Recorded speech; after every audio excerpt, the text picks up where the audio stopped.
Hello again, everybody, and welcome to an all-new Jim Cornette experience. It's December, and we are back with new programming. And today, we're going to take a look at the NWA controversy number 2. The world is laughing, folks, at Donald Trump and us. What do Jim Cornette and Jay Leno have in common? And what happens when you give juvenile delinquents too big of an allowance? That's right, folks, the last 2 weeks of All Elite Wrestling on television. To join me to do this and so much more, Hawaiian Brian, the podcasting lion, the king of the Arcadian Vanguard Podcast Network, Mr. Co-host to you. He's Swammy's pappy. He's the humble and lovable newsboy that always chomps on his quarter. Your friend and mine, the great Brian Last. Extra, extra. A pleasure to be here once again. Aloha, Jim, and aloha to the cult of Cornette. Wait a minute. Can I do it? Doom doom doom doom doom doom doom doom doom doom doom doom doom doom da da da da da da da da. When criminals in this world appear and break the laws that they should fear and frighten those who see and hear, the cry goes out from far and near for underdog, underdog, underdog. Underdog, speed of lightning, roar of thunder, fighting all who rob or plunder. Underdog, underdog. Do you know anything about Underdog Lady? Wait a minute. Second verse. What the fuck? Second verse. When in this world the headlines read of those whose hearts are filled with greed to right this wrong with blinding speed, comes the fucking dog. I can't remember the last word. Underdog. Now do Clutch Cargo. Oh, fuck you. We're not here to do fucking... This is a serious podcast. We're not here to just jack around, for heaven's sake. Clutch Cargo. We only do the fucking big hits around here. I don't know if I remember how to do this. We've been off for a couple weeks for the holidays. How was your turkey and dressing and dinner and things and such carrying on? Not too bad. Not too bad. Suzanne had some family here, so I mostly hid in the office. So I didn't have to interact with them. No, it was very, very nice. And we ended up, now it's kind of become, I don't know how I feel about this, more of a Thanksgiving brunch than Thanksgiving dinner. Well, you get rid of everybody quicker. That's true. That's true. Earlier in the day, there's something to be said for that. Yeah. We'll see. So what do you do? Do you have turkey and eggs? Brunch? No, it was more like, it was actually two separate things. We had a brunch, and then 6 hours later, the turkey and the sweet potato and the stuffing and the cranberry sauce and all the other shit. I just wanted the apple pie. But well, you did that all wrong, though, because you don't eat for at least 24 hours before Thanksgiving dinner. Because if you don't go into training for that thing, you're going to look like an amateur at the table. I can put away a goddamn whole fucking bowl of mashed potatoes and a goddamn giant fucking turkey breast and gravy and stuffing. And, of course, the broccoli and cheese casserole. If you train for it, starve yourself for at least 24 hours before any holiday meal. I must admit, I did get full after 2 bites and say that I'm done. And then I was so turned off by it. And then you've wasted it for another year. Yeah, I didn't even have any of the leftovers. I wasn't in the mood. Mr. Holiday. All right. We got some updates. The holidays, I've got an inside scoop from a major agency. I was just at the post office, and I can't name any names, but one of my little birds told me that this is going to be a jam-packed holiday shipping season, and they are so backed up here in Louisville. Even stuff that has been technically mailed, has been processed and stamped and sent to the plant here in Louisville, may take a couple of days to get out of town because of the number of trucks and drivers that they need, and they're short with all this stuff, and it's just jamming them. So the moral to that story is, get your orders in early, folks, to JimCornette.com for the fine and affordable Cornette's collectibles, because even I'm doing the best I can, but everybody knows this is not Amazon. It's Cornette's collectibles. There's only 2 people in this house named Cornette, and both of us are working on this stuff. But we got a little backed up. As soon as I said something last time, I was like, I'm keeping my head above water, Brian. The combination of the NWA controversy and then Thanksgiving weekend We're pretty swamped around here, but we have fought our way back. And if you have ordered by Wednesday morning, December the 4th, then your stuff is in the mail. Now, notice I didn't say it had left town yet, but it's in the mail. It's postmarked. Or this is Friday, December 6th, right? So, it's gone out today. Pretty much, there may be a few stragglers out tomorrow. And then, of course, if you've ordered after Wednesday, just to be honest, folks, and remember, we hand process this. It's none of this fucking mass marketed T-shirts, none of these fucking autograph stamps like Joan Crawford used to use in the 20s. That her fan club president would hand her the 8x10s. She'd hit it with the rubber stamp. No, this is hand done. And then she would hit her daughter. And then she'd slap her daughter around if she had any wire hangers in the. Are we supposed to say anything in that now? Did we just make fun of child abuse, or did the Mommy Dearest book and movie beat us by 40 years? Anyway, so it's taken me honestly 3 or 4 days to turn things around once I get it and it's going into the process and it's getting out. So. Folks, the internationals, your window is closing very quick to get anything by Christmas, and some places in the world may already be closed. Get it in this weekend if you want me to ship overseas, and just get everything in as quick as you can, because I'm doing nothing but servicing the customers between now and Christmas. And so this is the 6th. We're 19 days away, and let's be honest, the mail cutoff is supposed to be, I think, the 21st this year for priority mail. That's not going to make it. So if shit does not get shipped swiftly by the 19th this year because the placement of Christmas in the middle of the week and the weekend beforehand, then you're looking at a New Year's gift. So I'm just telling everybody. Do you typically like when Christmas and New Year's are in the middle of the week? What? Why? I don't give a shit.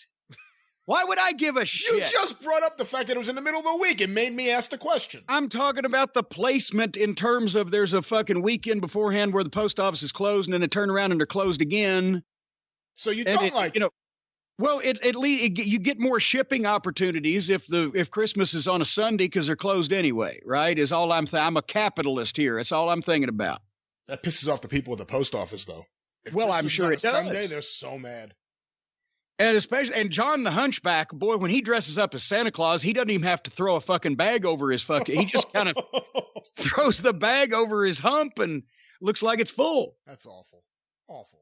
He's a fine man, and they all are down there. But anyway, so JimCornette.com, Behind the Curtain, the graphic novel, the award-winning, soon somebody gives it an award, it'll be award-winning, but it is best-selling.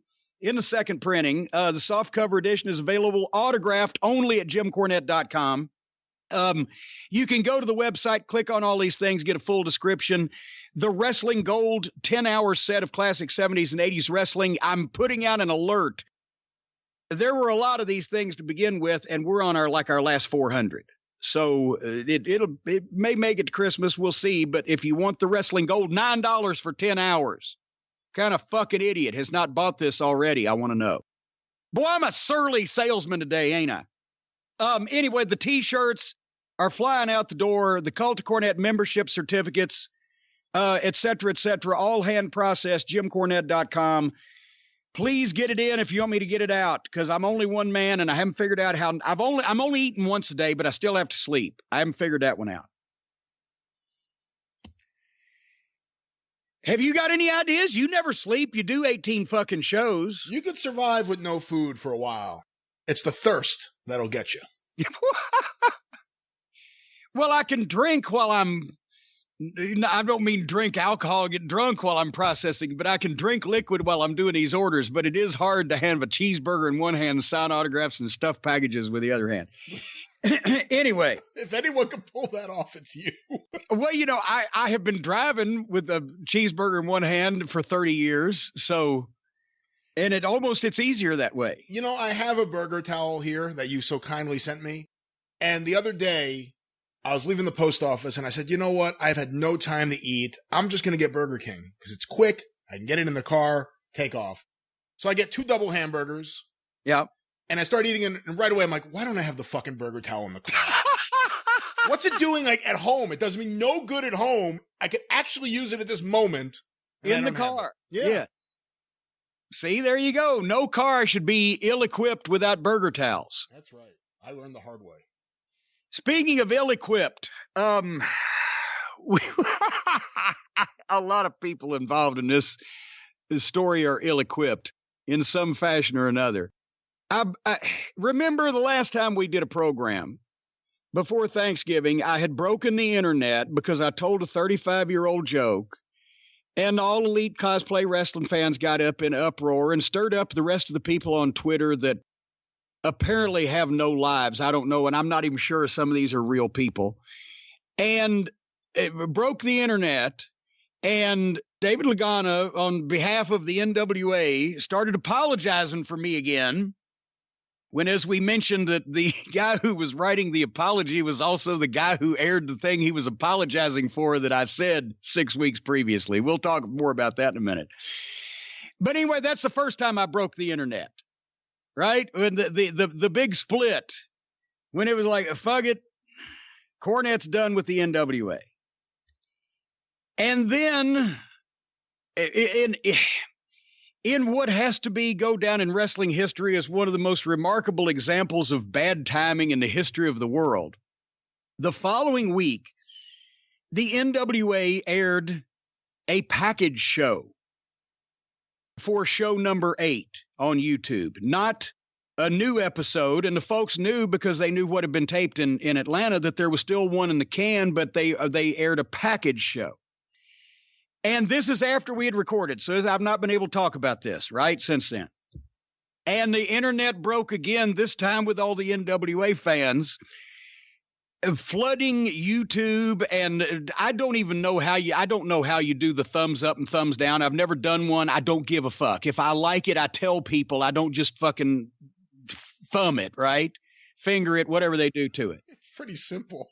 Well, it doesn't matter anyway, because it's fucking stupid. If I like it, I'm either going to say something about it on Twitter or make a comment there or whatever, but all these like things, or retweet, I can understand that. You're restating this statement to the people, but just like it or thumbs up, whatever. Anyway, thousands of people chose to thumb the fucking 8th episode of the NWA Power Show down and took that opportunity to roast David Lagana verbally as viciously as I've ever seen a wrestling executive roasted before. I think my favorite one that stood out was David Lagana is the kind of guy who would shield himself with children in a mass shooting.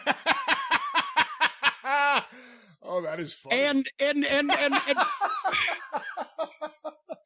And I mean, a lot of, because the thing is now, the week before, it wasn't really any appreciable amount of the NWA fans that usually watch the show that were upset. There were the fucking people that they latch on to it. I think what do? They do a Twitter tag or something, or a YouTube tag or a hashtag. And the people who watch the All Elite stuff on YouTube can also watch NWA. I don't fucking know. But whether there's a crossover audience or just whatever the fuck, well, they didn't bother to watch show 8 because they just wanted to stir shit up about me. But the people who have been watching the NWA and like me decided, well, fuck you now. So we broke the whole goddamn thing again without me doing anything because I wasn't doing anything. And people thought incorrectly, which I'll go into in a second, people thought that they had scrubbed the last episode of the NWA shows that we taped in Atlanta and just to get me off the show, like what I said was so horrible and I'm, just leprosy ridden, that they've just aired this show. That is incorrect, because when I went to the tapings in October, I had 8 formats in my hand, but as I looked back to make sure, they were shows 1 through 7 and 9, because show 8 was always supposed to be what I was told that night was going to be a package show. Now, I assumed that it was going to be a package show, like catching us up to date on shows 1 through 7. That's just but I didn't ask. Nobody gave details, just we're going to shoot some extra stuff. We're going to do what? Okay, package show, right? So it was supposed to be that because that was Thanksgiving week. Now, the problem also becomes that in addition to the timing, and I didn't watch the show, so I didn't see it to comment, but apparently this was the worst package show in the history of package shows. And a lot of people didn't like it. And a lot of people vented about me. And Lagana got roasted over the fucking coals. Notice I will not defend Dave Lagana in this program. I don't think he's expecting that either. Nor should you. Because I'm obviously, I'm along with the fucking shielding and the mass shooting and everything. But here's the thing that everybody was, because it was timing. It was a perfect storm. It was supposed to be a package show, regardless of whether I had told a joke or not. It wasn't supposed to be the worst package show in the history of package shows, but these things happen. And David put together, I guess, whatever the fuck he had. I don't know because I didn't watch it, what was on it, but people didn't like it. And then, since I have not spoken to David since the original incident, and when people started saying this, I was like, well, certainly to God, they're going to show the next week's show, right? But I started thinking, boy, because that's the rock and roll match. And if they weren't to show that, or they were to take my commentary off that, there would be a lot of motherfucks going on this week. But no, they did show this past Tuesday, show number 9. Actually, they didn't show one of the matches. There was some turmoil up in the air because there was a bunch of people that came out and interfered in the match. There wasn't really it wasn't a clean match, clean finish, whatever. They thought better than to air it at the after they saw it. But the rock and roll match, the other match, did air, and they even gave me a nice little thank you. They didn't show a picture of me, laying in the middle of the street with those bus tracks over me that I had the previous week, but they gave me a nice little thank you. But here's the fucking point. I'm saying again, I don't take out on the NWA. Everybody's saying, okay, fuck you, NWA. You're more than welcome in my mind to say, fuck you, Dave Lagana. I'm not advocating that you not say that, but don't say fuck the NWA, because the NWA is Storm, or the NWA is Aldous, or the NWA is Joe Galley, or Dave Marquez, the NWA is Trevor Murdoch, the NWA is all those other guys that didn't have fuck all to do with this. And if you don't watch the program because of this, then you're taking it out on them because they're the ones that's actually on the program. Just because of one loose nut behind the wheel, don't sell the whole car, is what I'm saying. But if that loose nut is the loose nut in charge of the program. But if it leads to an accident, is this a Stephen P. New trans segue? Are we now? But if the loose nut leads to a fatality on the highway, now go ahead. No, I'm just saying. I mean, if the loose nut is the person in charge of the show, editing the show, it's not unreasonable to say fuck the show, is it? Well, but even if it's not unreasonable, it still penalizes all the people that didn't have anything to do with it. And I was doing the show because it was fun, and it was old-fashioned wrestling, way it's halfway supposed to be. I'm just saying, don't take Dave Lagana being a pussy out on everybody in the NWA. If you like the show, keep watching it. If you didn't like it except to watch me, then, like I said last week or 2 weeks ago, don't torture yourself. I appreciate all the comments, many of which I found very pithy and factual. But this was not like my long-term plan to be a regular wrestling announcer again to begin with. So except for just the stupidity of the whole thing and all these people's, stupid comments about it, it's not hurting my fucking feelings. I don't have to go to fucking Atlanta and sit there for 3 or 4 days. Because I'm going back to doing what I was doing this time last year, which is not announcing wrestling. But anyway, don't fucking penalize everybody else that still wants to be in the wrestling business, except for Dave Lagana. You can penalize him all you want, but don't not watch the show if you want to. Just watch the show and leave, good comments about the show and shitty comments about Dave Lagana. You can do both. Let me ask you a question, because I saw this Goodbye Jim Cornette video hosted by Joe Galley. Do you think that was done primarily to get the heat off Dave Lagana? I think it was primarily to make sure I didn't fucking go off on anybody else. No, No, I did hear from a number of people since then in the NWA. I'm not going to reveal any names because we don't want everybody to be publicly acknowledged which side they're on. But that were, upset about the whole thing and not at me. And, wished that I was continuing on with the program, but, it's not their fault.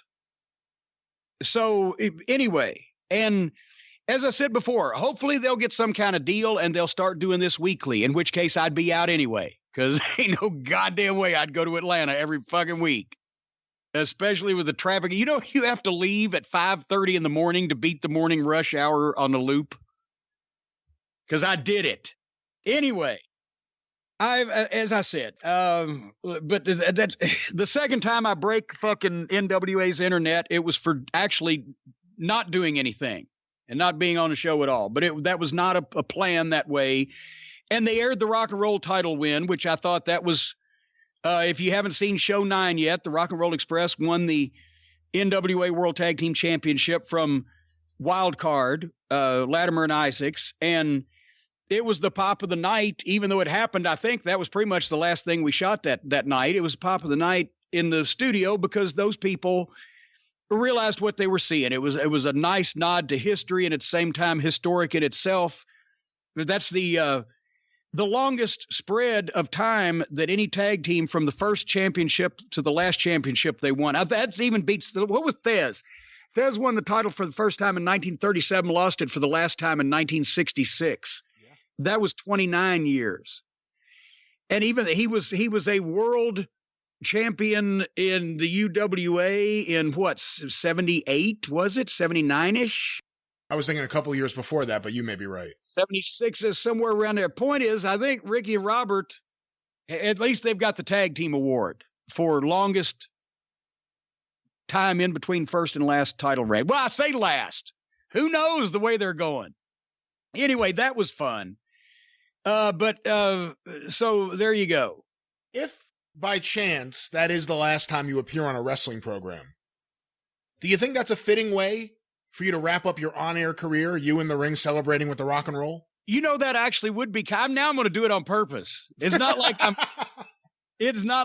chomping at the bit. What did I tell you like 2 years ago? I never want to be on TV again. That's right. Right. And something keeps happening, and I have to buy a new suit every couple of years, but that would be good. Me in the ring with the Rock and Roll holding their hands up. They just won the NWA World Tag Team title. Even if I didn't intend it that way, now I'll try to move in that direction and make sure that happens. I'll still be out in public every so often next year, but not nearly as often as I was this year. Because of course, as we know, I'm in the house for the winter for the most part. We're going to talk about LexCon and things in March as we go along, but. The main reason I'm happy about being home, because, the weather is turning. Well, you just got hit with the fucking winter's worst up there. Yeah. Snow, ice, turmoil. It's fucking cold out there. And for the very same reason, ladies and gentlemen, that I always say if you've got an Amazonian rainforest growing betwixt and between your legs, or you've got the fucking jungles of Bolivia plastered to your chest, or any hairiness on the various other parts of your body that you need to get rid of, in the summertime, you go out after you take a shower. That stuff is wet anyway. The heat hits it. The humidity factor goes straight up. Your pH goes straight out of whack, and automatically you're growing fungus, mushrooms, mildew, and mold, sometimes even black mold, depending on the thickness of the underbrush all over your body. It's very unhealthy. But in the wintertime, the opposite is true. Brian, what happens when you take a soggy handful of peat moss and you smack it to your chest and then you go outside in the freezing cold temperatures? I have no idea. I've never heard of this example. Well, you get a chest cold. What is this example you're giving me? I'm saying if you do not do your personal grooming properly, then if you take a shower and you're trying to be all clean, but you've got the Amazonian rainforest growing on your chest, and that hair is still wet, unless you take the time to dry it with a handheld hair dryer, and that's a whole separate item we don't want to go into now. You put your shirt on, but you go outside in the freezing cold, you're still wet. It's like ice on your chest. It's like soggy peat moss freezing to your chest. You're going to get pneumonia. You're going to get some kind of virus. You're going to get sick, and you're going to die a painful, miserable death. And the same thing that happens if you go out and you've got the jungles of Bolivia growing in the Taintal area around your coin purse. And up the crack of no return into the Hershey Highway. You've got all this underbrush, and it's wet, and it's soggy, and you go outside, just like in the summertime when you're starting to grow mold and mildew. In the wintertime, you're going to be free. You're going to have basically a sack of ice around your balls. And then there's shrinkage to consider. So there's your public image as well. But you can avoid all this, ladies and gentlemen, by being perfectly groomed from our fine friends at Manscaped. Manscaped.com. Of course, we've talked about the lotions and the potions, the pH-balanced crop mop ball wipes, the cologne, the various things to make you smell good and make you feel good and keep your skin lubricated. But the star of this whole show, ladies and gentlemen, Overture, dim the lights. This is it, the height of heights. The Lawnmower 2.0. I have just recently plunged down into the netherworld and used this tool on myself, as I do periodically. And it's impossible. It's impossible to nick yourself. You can't snag your nuts. You can't draw blood with this thing. You hear, it's amazing. It's modern technology. You hear the trimmer going. You know there's blades because you see the hair just flying away like a lawnmower is going through it. But nothing sharp touches your skin. It's goddamn incredible. And anyway, since Manscaped is a friend of the Cult of Cornette and a friend of the program, if you go to manscaped.com and enter code JCE, you get 20% off, you get free shipping and a free travel bag to put all the soaps and the lotions and the potions and the colognes and the ball wipes and the various things to keep your pH balanced. And at the same time, you're going to get that Lawnmower 2.0. I'm not even going to go into the plow. The Lawnmower 2.0 is so good, I've never needed the plow. But I bet you Dutch Mantel might. That thing is scary. I have to admit, I use the lawnmower on my face, even though I haven't shaved in a little while. When I have in the last few months, I've used that, and it's the most amazing electric razor I've ever had. It's perfect. However, that plow is intimidating. I look at that, and I'm scared to even try to use it anywhere. It looks like it's an old-fashioned looking type of, my dad had these, type of the hand razor where you crank the thing open and you put the blade in, and they got the blades for you too. But it's finely crafted. It's chrome. It looks like it's like a showpiece, as Goober would say. It's a showpiece. It's beautiful. It's beautiful. Chrome, and it won't corrode or whatever the fuck. But anyway, but this is what you need to do, folks, because you don't want to go out and catch pneumonia and catch your death of some kind of lung virus or disease. You don't want to go out with frozen balls and shrinkage. Manscaped can help you not only smell good, look good, and feel good, but keep you alive in this treacherous winter weather. Manscaped.com, 20% off, enter code JCE, free shipping, travel bag, the whole 9 yards. Have you heard about the fact that the entire world, Brian, is not only laughing at our fucking pig-faced doofus president, but they're just laughing at us now because we obviously put him there. And they've actually now got it on tape. Did you see the tape? Did you hear the tape? I did see the tape, yeah. The oath of office is, and then when they're caught, who was it? Trudeau and a whole bunch of world leaders, Boris Johnson Boris Johnson is fucking laughing at you. Good God. They're talking about the dumblefuck and his press conferences and his bullshit. They laugh at him because, folks, once again, everything that we've been saying here on the program for the past, 4 years now is all being revealed by videotape, by deposition, by testimony, by fucking people writing books.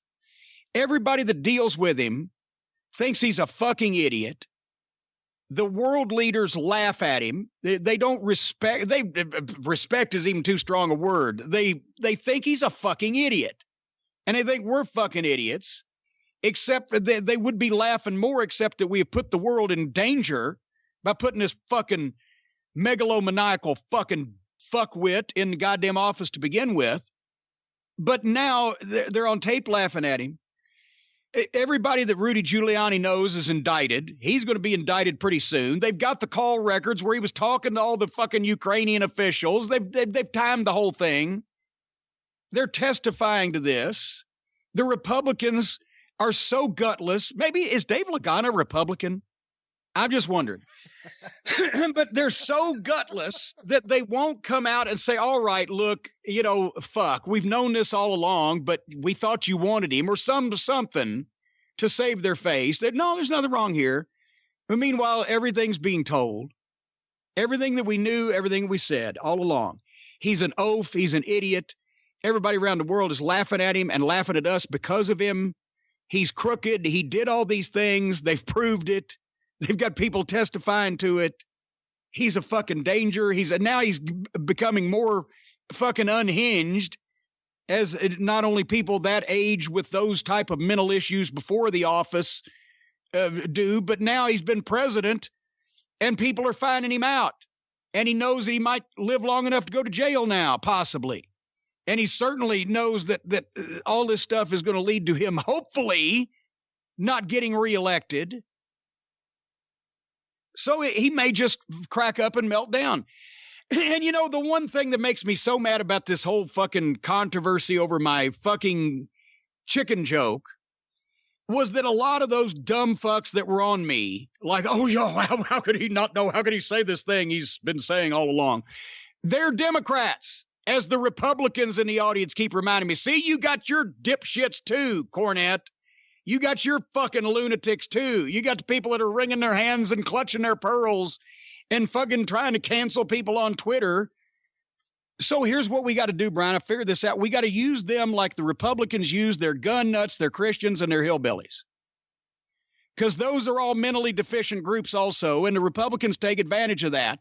And they mobilize them to get out to the polls and vote for whatever crook they want to put in office this fucking year. So we've got to use what do they call them? The social justice warriors? I think social media warriors. Social media, well, whatever the fuck. The perpetually and professionally offended bunch, we've got to use them as the Democrats' version of the hillbillies, the gun nuts, and the evangelicals. We've got to mobilize them to get out and get so mad that they will actually put their fucking phones down and go vote. Because if they were so mad at me that they were ready to roast me on an open flame, then certainly they would drive 15 minutes to their local polling place and vote against Donald fucking Trump, wouldn't you think? I mean, should we even have to mobilize these people?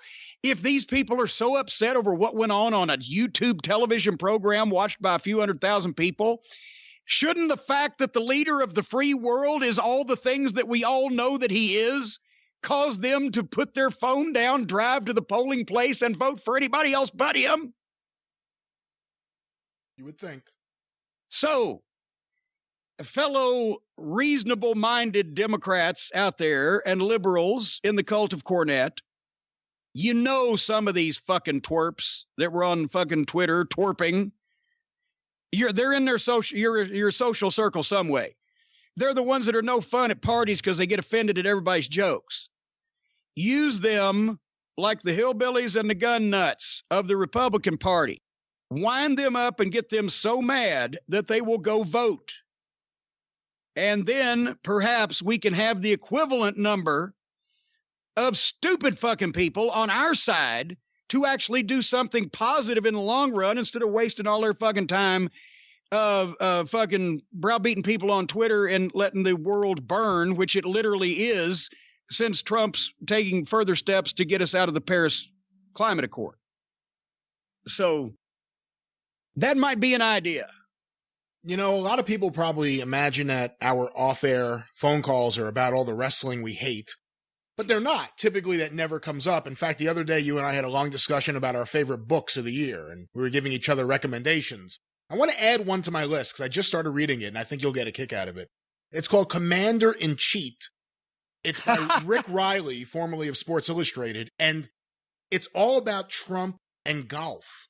how he's just a notorious cheater at golf. I've heard about this. It's hysterical. You got to read. It's actually a really, really funny book. It also goes into presidential history with golf. You don't have to be a golf fan to enjoy this book. But it's basically how this fucking moron cheats, and I mean majorly cheats, like moving balls and dropping balls and doing fucking sleight of hand like that, and that people know he's cheating.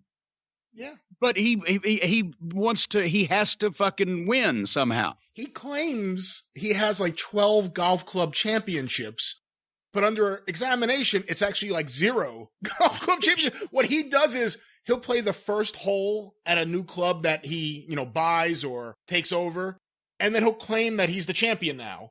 So he's the first champion. So he makes that on the record, and then he competes in like super seniors golf championship and claims that's the championship. It's really a funny and enlightening book. I would encourage everyone to check it out. Commander in Cheat by Rick Riley, a funny book. And, since we talked about the massive epidemic of butt hurting lately, people are always butt hurt, or those people that are butt hurt are pains in other people's asses. Well, we got something, folks, that will solve that pain in your ass or anywhere else, and that is Omax Cryo-Freeze. And Brian's become a big fan. I've become a big fan. Remember, the only person in my family hadn't used it yet is Harley Quinn. But she's a young, frisky pup and doesn't have any aches and pains. But if you've got all of the various aches and pains that I do, from the neck that I can't turn because Yokozuna sat on my head, to the partial tear in my rotator cuff, to the hip I've had physical therapy on, to the bad back, to the numerous knee surgeries, to the bunion on my foot, by God, from head to toe, you can just rub this stuff on. Omax Cryo-Freeze combines the menthol with CBD for the unique therapeutic effect on the pain receptors and the soothing sensation and the cooling sensation of the menthol. And this has been developed for professional NFL and NBA athletes. Steph Curry and LeBron James use this stuff, and you roll it on just like deodorant, and it's cool. You feel it quick. It works within 15 minutes, and it's all natural. You're not rubbing, some kind of linseed oil and fucking varnish on yourself. And basically it makes you feel better, does it not? Am I lying? Let's just say you happen to be a man whose wife insists that you shovel snow, even though she doesn't want to listen to you when you say it'll mostly melt off the areas we need it shoveled. It would certainly be helpful to have some of this for your shoulders or your knees or your back or anything else that would hurt you after a situation like that, hypothetically speaking of. A hypothetical situation. It's hypothetical in your case. It's absolutely fictitious in my case. I haven't shoveled a goddamn shovel full of snow in fucking years and don't intend to start now. But, because I already feel like I've shoveled snow when I get up in the morning. I made a list here not long ago. Just for some reason, somebody was asking me of all the guys' finishes that I'd taken. And I've been figure four'd by Flair, bionic elbowed by Dusty, pile driven by Lawler, on and on with all the various finishes I've taken. I'm surprised I'm still ambulatory, but this helps. Omax Cryo-Freeze. If you go to Omax Health, that's OMAX health.com, and you enter the code JCE, you get 20% off not only the Cryo-Freeze, but everything on the whole site. And they've got a variety of products that can help you out with this stuff. So it is, obviously it's over the counter. You don't need a prescription. It at the same time works instantly and keeps on working, and it's scientifically backed, from what I understand. 20% off. Code JCE, omaxhealth.com for the Cryo-Freeze. That's what I say. When did you take Flair's figure 4? When the midnight had just turned on the dudes, right? But Flair had been working the fucking deal with Funk, so he was technically a babyface at that point. Yeah. And so then they did the matches. Flair wanted to work with Bobby Eaton, and we were doing the new Sunday TBS main event show where it had gone from a studio show to a show shot in the arenas. There were some shots in the arenas. Show shot in the arenas, the main event. And they would present a preliminary match, a kind of a semifinal level match, and then a main event, 3 matches on the program. And Flair, when he was booker, he said, I want to work a single match with Bobby Eaton. And the first one we did but he didn't want to beat Bobby. And so we did something or other and did a DQ because Flair wanted to. And that's when Herd's head blew up. I can't even beat Bobby Eaton. How'd Bobby Eaton get a world title match? We're like, you fucking coon-skin-headed fuck. You know, Bobby Eaton got a world title match because Ric Flair wanted to wrestle Bobby Eaton, the greatest wrestler in the world. And he booked it that way. And he didn't want to beat him. So then Herd pitched such a fit that we booked the rematch, and this time, and I figured the finish so anyway, in the first one, I think it was a deal where I came in and tried to interfere, and Flair tripped me up and got the figure 4 on me, and then Bobby come off top, did something or whatever. Fuck. But anyway, the second match, I remember even better because basically he and Bobby had another great match. And then in the finish, not only did he put Bobby down, boom, the referee was bumped for a second. He fucking blistered Stan and knocked him goofy. Jerked me in the ring, hit me with my own racket, knocked me out of the ring, knocked Bobby out, and fucking pinned him 1, 2, 3. So he beat all 3 of us, left us all 3 laying. I just wanted to make Herd happy, right? And it's a funny thing, those 2 matches with Bobby Eaton against Ric Flair were the highest rated Sunday night's main event shows on TBS of like a 6-month period. So imagine how that turned out. It's funny, on the Arezzi show, pwspod.com, or available wherever it is that you find your favorite podcast, we reviewed the week that Paul E got sent home by Flair. So that's the fall of 1989. Yeah. And the way Paul was talking, he was a more humble Paul than you're used to on the air because he was sent home to his parents' house, so he's, a little more low key. But at the same time, he was only like 23 then, so yeah, he wasn't that bad. He said on there that at that time when he was sent home, which is a few weeks at least before this that you're talking about with Flair against Bobby, that the main event, the Sunday night show, had actually started to do better ratings than the Saturday show, and it seemed that he was taking a lot of the credit for that, for his Danger Zone being on the show. Well, oh boy. I'm unprepared for this topic, or actually I would have the Midnight Express book with a lot of the Sunday night ratings, and I actually still have paperwork from the era with a lot of the ratings information on it in my files. However, at that point in time, that we're talking fall, this was December that they had the Flair Eaton matches. December 89, January, first part of January 90 is when we had the Flair Eaton matches. I think Paul E got sideways with Flair a few months beforehand. Yeah. Like September or early October. I forget which. The Sunday night shows were usually somewhere within spitting distance of the Saturday night show. But when the format changed and they started airing more top main event matches, the numbers on Sunday did pick up. But I remember definitely that the Sunday night Flair versus Bobby Eaton match, the first one, was the highest rated Sunday night in probably a year or year and a half since the fucking hot period of 86, 87. And then it lasted for another couple months, I think, until the next Flair Eaton match may have done a point or two, not a point, but a tenth of a point or two less. But the all-time top number during that era for the Sunday night show was the Flair and Arn Anderson versus Rock and Roll Express match that they had taped in February and aired a couple weeks later. It was taped in Beaumont, Texas, because that Saturday night, Flair versus Pillman did a 4.0, and on Sunday, Flair and Arn versus the Rock and Roll Express did a 4.4. That was, and it was about a week or two after that Flair wrote the resignation letter and told Herd to stick the booking committee up his ass because he wouldn't leave him alone. He had taken the numbers literally. There were Sunday night shows during the early part of 89 that were doing not a 2, and Flair got him to a 4.4. And there were Saturday night shows that were consistently doing 2.2 or 2.3 or whatever, and he got it to a 4. How did the Friday night show do? Power Hour. The Power Hour, it was a secondary show because it was during prime time. It was constantly late because of TBS Sports. It was not a show you had to see.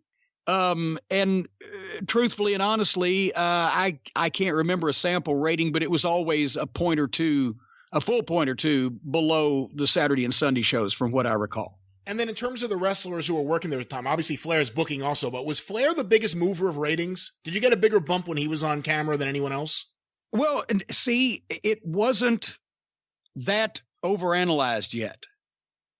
Because I don't even think we got quarter hours then. We just got the ratings for the show. What did the show do? I mean, in the case of a 2-hour show, you'd get ratings for a first hour and a second hour and then a cumulative, total or average or whatever. But I don't even remember quarter hours until the 90s in the WWF. And here's the thing. Ric Flair might have a match against somebody. That was still back in the wrestling days where people just didn't tune in to see stars. And in a lot of cases, until we started doing it, and I was the one that was kind of keeping track of that because of my anal-oriented detail style, a lot of times the shows would not even advertise a match for next week or a match for tomorrow night on Sunday. JR always tried to put that in announcer notes, and I started writing it into the formats so that we would advertise matches that we knew we were going to have. In some cases, it had already been taped.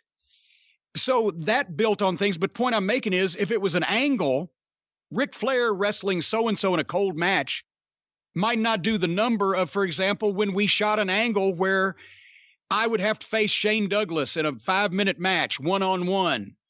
And, oh, my God, I've signed the wrong contract, and now I'm freaking out about it. Oh, he's going to get me. That did a 3.2 on Saturday night, the advertised match, Jim Cornette versus Shane Douglas, because it was a fucking angle. And it was different. And that's a famous incident where Shane complained to Herd. Yeah, and then Shane goes to Herd and says, well, I don't want to have to sell the powder in my eyes and sell for Cornette. It'll make me look weak.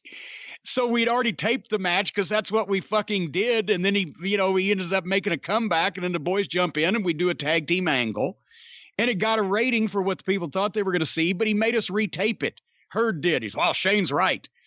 And so I came out in a sling, and Stan wrestled Shane or whatever in a single, or Bobby or whatever the fuck it was. And we bait and switched them.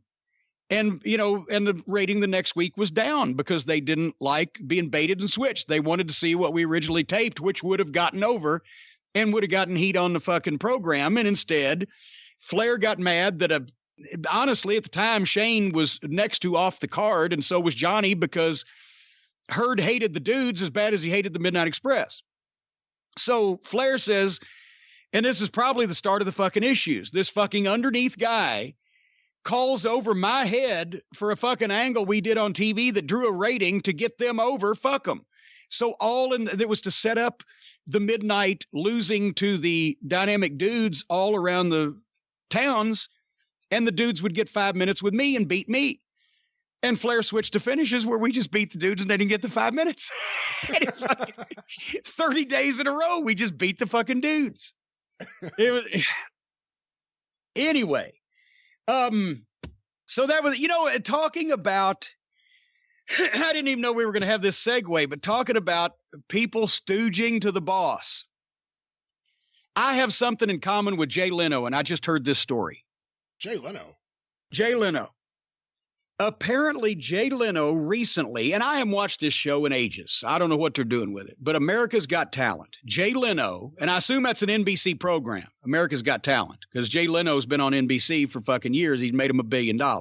As a matter of fact, I'm sure it is. Because we're going to talk about their human resources department. I just want to make sure I had the right network. Jay Leno's a guest judge on America's Got Talent. And there is a regular judge. I don't know who this woman is. I say woman. She's probably in her 20s from her picture. Young African-American woman, not like an old lady. And I've never heard of her. I don't know who she is. I don't know what she does. I'm sure she's a celebrity, or she somehow wouldn't be a judge on America's Got Talent. But I don't know who everybody in the world is, right? So anyway, listen to this. Jay Leno tells a joke to Simon Cowell. Apparently on the set shooting one of the shows, Simon Cowell brings his dogs. And Jay Leno says something to the effect of, you better be careful, your dogs will wind up on the menu at a Korean restaurant, or some joke in that respect, right? You remember Korea, Brian? They got me kicked off Twitter for a week. South Korea. Not even the heel Korea, but South Korea, got me kicked off Twitter for a week a couple of years ago when I read in the news, because see, this is a joke, but there's some truth to this, because it was in the news that when they were trying to do the Olympics in Korea, that they were trying to clean this up and trying to close the dog meat markets, because it was revealed that South Koreans torture, kill, and eat over 2 million dogs a year. Not just kill and eat them, but torture them first, because it's supposed to make the meat taste better. And I said on Twitter, what I'm going to say now, because it's on my podcast and they can't kick me off. I told those fucking dog-eating South Korean fucks that I hope they bomb you too, because this is when they were talking about fucking President Pig shit was talking about bombing Kim Sung, whichever one. I said, I hope they bomb you while they're at it, you dog-eating fuckers. Pieces of shit, right? Anybody would eat a dog has a problem with me bad. I mean, a knife fight to the throat to the death problem if you kill a fucking dog in front of me, motherfucker. And I got hot. And Twitter said, oh, you can't say that, we should bomb people, and they ban me or whatever the fuck. But fuck you, dog-eating South Koreans. If you're a South Korean that don't eat dogs, we're fine. If you eat dogs, fuck you. Cultural shit or not, fuck your culture. This is what I have to say to you people. And North Korea, if it spreads across the border, fuck you too if you eat a fucking dog. But anyway, back to Jay Leno. Fuck anybody who eats dogs. Fuck anybody that eats a dog in any country. But apparently it's widespread.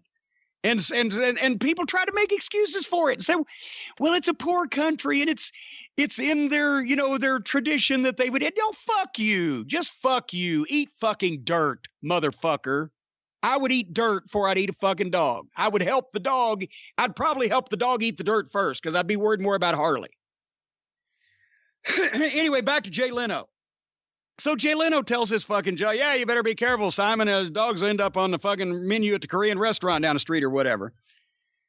This judge that they don't have anymore because somehow they let her contract expire and she was not invited back. She filed a complaint against Jay Leno and wanted NBC's Human Resources Department to take it up, and is now speaking out because they didn't fucking file this complaint against Jay Leno for telling Simon Cowell this joke in her presence and offending her, and she ain't even Korean. But that shows you how far we have gone, that as I just mentioned, Jay Leno has made $1 billion for NBC. He's a major fucking star for the last 40 fucking years. And he tells another multi-billionaire a fucking joke on television. And this preliminary first match fucking judge, who nobody's ever heard of, decides that she's just going to complain to NBC about Jay Leno. And imagine that it didn't go anywhere. Not only because it was not an offensive fucking joke, because there was a lot of truth in it, but also because who the fuck are you, lady? What the fuck? And obviously, Jay Leno's people are like, we have no comment on this fucking foolishness. But now she's speaking out, and other celebrities are taking, I hope you can find some relief from this toxic environment where you're exposed to these fucking Korean dog jokes. Jesus Christ. Sinclair Broadcasting. This is another reason why wrestling and fucking corporations don't mix. Sinclair Broadcasting, as I found out, as a number of us found out, had a human resources department because this fucking judge, whatever her fucking name is, she's so pissed off that they didn't ask her back because she ran her fucking mouth about one of the biggest stars in NBC history. Might as well just gone up and slapped Bob Hope in the face, you fucking douchebag. Anyway, Sinclair Broadcasting had human resources, and it's a way for insignificant and unimportant people to gum up the goddamn works of a company because everything gets abused. We're not talking about some executive that tells his secretary, I'm going to fire you unless you sleep with me, or bullying people around. Howie the mailroom guy gets fucking kicked in the balls and his shit gets set on fire. We're talking about people telling jokes or people just interacting like adults sometimes do. In this case, you will recall, I've told this story before, but we got so many new listeners. Sinclair Broadcasting had just bought the company, Ring of Honor. And they had hired Kerry's handful of office stooges, which amounted to Sid. No, Sid didn't get hired. They didn't keep Sid. Sid rubbed Sinclair the wrong way right off from the start. Joe Koff and everybody else. But they hired Ross Abrams, the merchandise weasel, and Shane Hagedorn and a couple other people, whatever the fuck, and made them employees. And okay, that's fine. They were doing jobs. But then a few months later, when we're ready to shoot our first television, Brian, as you'll recall, we had Adam Pearce set up to be the color man with Kevin Kelly. Sort of a Mike Goldberg, Joe Rogan type of fucking vibe. Well, before Adam Pearce had been Booker of Ring of Honor under Kerry Silkin, and he hated Sid and Ross, and they had cussed each other numerous times. Well, Ross don't cuss anybody because he was a gutless, dickless little prick. He was a fucking mealy-mouthed wash rag. But Adam Pearce had told Ross one time he was going to knock him out or beat the fuck out of him next time he saw him. Well, that would have been a few years beforehand, right? So as a courtesy to keep peace in the fucking locker room and in the company, old gutless Gary Juster and I went to Ross and told him that Adam Pearce was going to be the color guy. And we'd spoken to Adam. He offered to apologize to Ross and shake his hand and bygones. And Ross said, I don't know. I said, well, you don't have to be around him if you don't want to, because he's not going to interact with you because he's going to be doing television and you're going to be doing merchandise. But we're just telling you as a courtesy, this is what we're doing. And if you want him to, he's willing to apologize to you for telling you he's going to knock the fuck out of you. Right? But we were basically, and he wasn't smart enough to figure this out. In the end, he got us because of Sinclair being gutless. He wasn't smart enough to figure out we were giving him a courtesy information that this guy's going to be coming doing an important job in Ring of Honor. And if he wanted to continue selling merchandise, then he was going to shake his hand or ignore him. It's what we thought we were telling him. And Hunter Johnston, Delirious, was with me and Gary. So we're all three telling him. He calls Joe Koff. Ross Abrams does. And Joe calls Gary and Gary calls me. Well, Ross just doesn't feel comfortable around Adam Pearce. And so he says if he comes in, he'll file a human resources complaint. He will go over Joe Koff's head.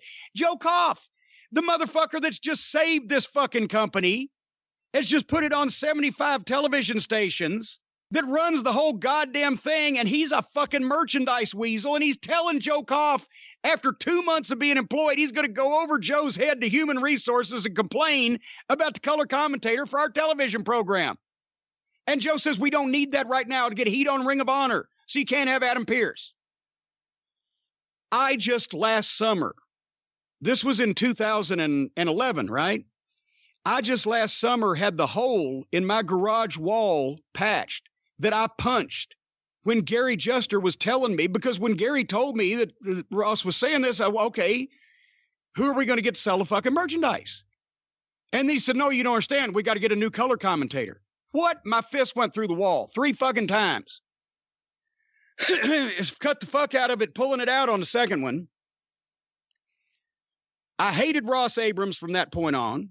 I did everything I could to find other people to do his job and sell them, but nobody would take me up on it because he worked for cheap and he was there and nobody wanted to fucking rattle the boat, but I was determined to see his last day sometime, right? But finally, a year and a half later, we had almost bonded again over our mutual hatred of Greg the office boy, because everybody despised Greg. Nobody wanted to talk to him. And they all kept coming to me because they knew I was the only one that would fucking confront him and tell him he didn't know what he was talking about. Everybody else was scared too. So they all liked to register their complaints with me, and then I would go and vent to Greg. So we'd almost got back together. And at WrestleMania weekend in 2012, in Florida, we had the shows that the NWA president at the time, Howard Brody, got us the building for, the Fort Lauderdale War Memorial Auditorium. It was booked, but he was friends with the manager. He got the other booking switched, so we got in there. And as a favor and to work together, we had the NWA champion, who was at that time Adam Pearce, Adam Cole from Ring of Honor went and worked the NWA show in Florida the night before against Adam Pearce, and Adam Pearce came back and returned the favor on the Ring of Honor show. And that's where we got the idea, because Joe Koff wanted to move Nigel off commentary. He didn't like his accent. And at the same time, we wanted to make Nigel the new commissioner, authority figure, whatever, because people respected him, so did the boys and everything. So, all right, we'll move Nigel to commissioner. We'll get Adam Pearce. And Joe said, all right, enough time has gone by. He'll have to just deal with it. Ross will just have to live with it. So the end of the year, that was all set. Adam Pearce was going to come in at Final Battle. Nigel was going to move to commissioner, of which we actually made the move. And Adam Pearce was going to start at Final Battle and then the TV tapings afterwards. No, he was going to start in November, and then, no, he was going to start at Final Battle. Whatever the fuck. Point is, we had him booked for 2 dates right off the bat. Guess what Ross, the merchandise weasel, did, Brian? Went right to HR. He didn't even tell Joe Koff he was doing it. He called Human Resources. Human Resource calls Joe Koff. Joe Koff and this, as a matter of fact, it was the week after that I blew up and left in Bell Vernon, Pennsylvania, because this time Hunter Delirious had to deal with it, and he's the one that called me, and I said, well, there you go. It was fortuitous timing, because if I had not had the blow up last week, I would have had the blow up this week, and if I was in reach of fucking Ross Abrams, I would fucking gouge his eyes out. I would fucking physically attack that fucking piece of shit. Because for the second time, and then I had trouble trying to get the money for Adam to pay him for the 2 shots we'd booked him for as a fucking, I'm sorry, here's something, and had trouble getting that money. And that's when I was determined that I would fucking choke the life out of Ross Abrams, the merchandise weasel, if I ever saw him again. But the moral to this story is that these insignificant nobodies in a company can actually, what the fuck, when I got in the wrestling business, if Lawler, who was brutal and would verbally eviscerate you on television or in the locker room to the point where you wanted to crawl over underneath the goddamn bench, right? If he just wanted to. If I'd have gone to Jerry Jarrett and said, Jerry Lawler really hurt my feelings, I don't know whether I can be around him or not. Then Jerry Jarrett would have said, well, that's a shame, Jim. Where are you going to be working now? You fucking idiot. Because I'm nobody. And Jerry Lawler was somebody.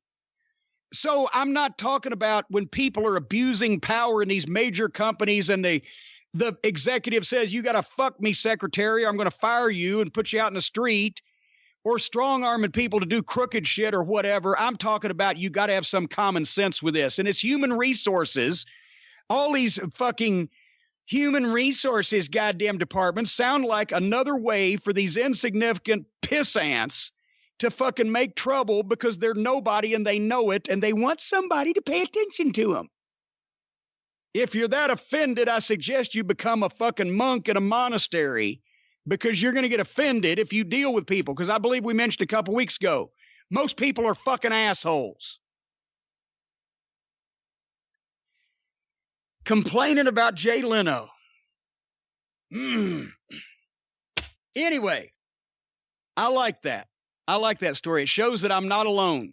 Me and Jay Leno are in the same boat, except he's got 67 cars. He never spent his Tonight Show money. He would live off his money from the live comedy shows that he was doing. Even when he was hosting the Tonight Show, he was still doing shows. It just, wasn't in New York City. It would be in Vegas, I guess, or wherever. And he never spent any of that Tonight Show money. So whatever, he's making $20-25 million a year. He just banked it all. That's a shame how you, and then there you are. There you're set. There you're fixed. As we went over one time, if you're a billionaire, you'd never be able to spend it. You could fucking give 3/4 of it away and still have everything you'd ever want. So, and Jay Leno's worried about whether somebody gets mad that he tells a fucking Korean dog joke or not. Everything you could ever want except good sound on your show. Well, that's what I was going to mention, because if you are listening to podcasts, but you're not truly hearing them, then that means that you're listening to them through the wrong apparatus. And maybe even this company that I'm about to mention could help AEW Wrestling out with their fucking audio. Because Raycon and the Raycon E50 wireless earbuds have changed the listening game. When you listen to a podcast now, it's going to sound like you're in the room with me and Brian. And you would be disgusted if you're in the room with me and Brian, because and I speak for myself and not Brian when I say that I'm farting on a regular basis and wearing underwear as we speak right now. Oh. But there you just let one yourself. Oh. So, but it'll sound but not smell or look like you're in the room with me and Brian when you use these Raycon earbuds. They start at half the price of the other premium wireless earbuds. They sound just as good. Of course, people know that I'm not technologically minded, but I've given a set to Stacy. Brian, you've used a set. You gave some to your significant other, and they have all given them the thumbs up. The thumbs up. Hit the like button. Who was it? Ray J. Not Raymond J. Johnson Jr., but just Ray J. Was co-founder of this company, Raycon, and now all the celebrities, I knew several of them. I knew who Melissa Etheridge was, but a lot of the celebrities are wearing these things, but they have different sizes, different colors. Whether you got a big ear, a small ear, a tight ear, a cauliflower ear, they can fit you. It'll slip in and slip out. You'll be having oral, AURAL sex with slipping these things in and out, folks. Raycon, that's right, Raycon earbuds. You go to buy Raycon, BUY Raycon, RAYCON, buyraycon.com/JCE to get 20% off. Buyraycon.com/JCE, 20% off the Raycon E50s or basically anything else I believe on the site. But they'll take care of you if you do that /JCE. Raycon. It's too bad Paul Bosch isn't here. You think of those commercials he did for IW Marks. Imagine if he was able to advertise for Raycon. Oh, that would be, and you could see him using the little tiny ones. Cause I don't know, the guys that had really bad cauliflower ears, the opening is closed up, but it becomes deeper because Pat Malone, the Green Shadow, his old pie face, that's what the boys called him, Fargo and Lawler and all, because he had a round face, and by the time he was 80, he looked like a pie face, right? But nobody said that to his, maybe Fargo said that to his face, because he still carried his fucking pocket knife. But Pat Malone could take a toothpick and hold it between his thumb and his forefinger by the end of it, and put it all the way in his ear hole, and his fingers would touch the outside of his ears. His cauliflower ears were so big. May have been a challenge even for Raycon. And then if you told Pat Malone, here, put these things in your ears. What the fuck? Boy, what's the matter with you? Why would I put them things in my ears? Just turn the radio up.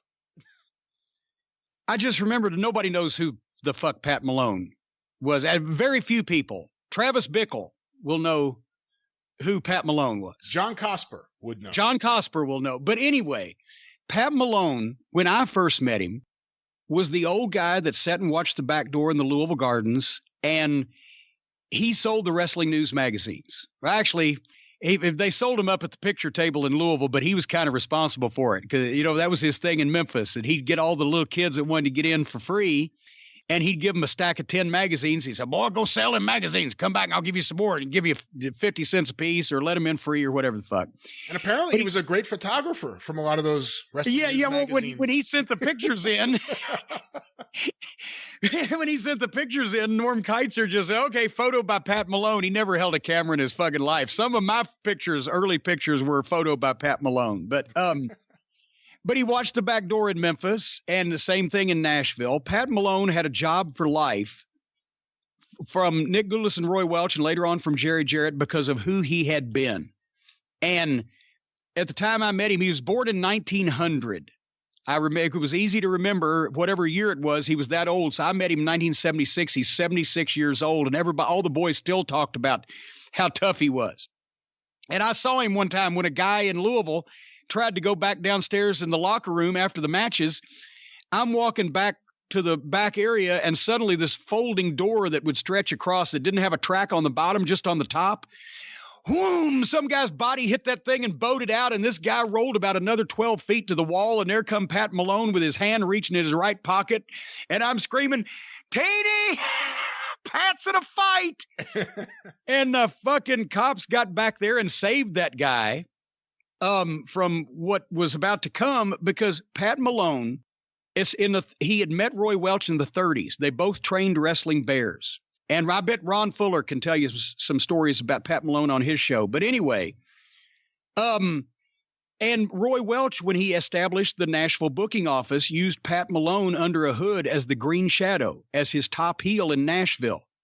And Scott Teal's book that goes back and traces wrestling to the, start of the 1900s in Nashville, Herb Welch and Pat Malone, even above Jackie Fargo later on, were probably the two biggest stars in the history of Nashville wrestling.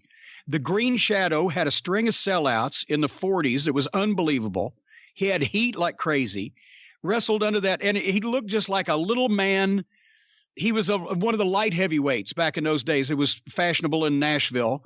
He was this little 5'9", 185-pound man in this fucking primitive mask and wool tights, and he drew incredible amounts of money over and over again, year after year. He had so much fucking heat, and the things that they would do with him to fuck these baby faces. So anyway, one night, Pat had been wrestling as the Green Shadow in some building in Alabama somewhere. And you can imagine back in the 40s, the security was probably not state of the art. This guy jumps in the ring and stabs Pat. What does Pat Malone do? He reaches in his boot and he gets his knife, which he carried for just such an occasion. He had a Barlow knife. He'd had this thing for 50 years, and my God, and he sharpened it regularly.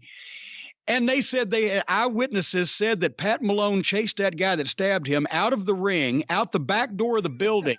The guy was running for his life, and when they caught him, Pat was sitting on his chest with his left hand on the fucking guy's neck, and he was taking that knife on the right side of the guy's neck and sawing toward the left. And they pulled him off of him.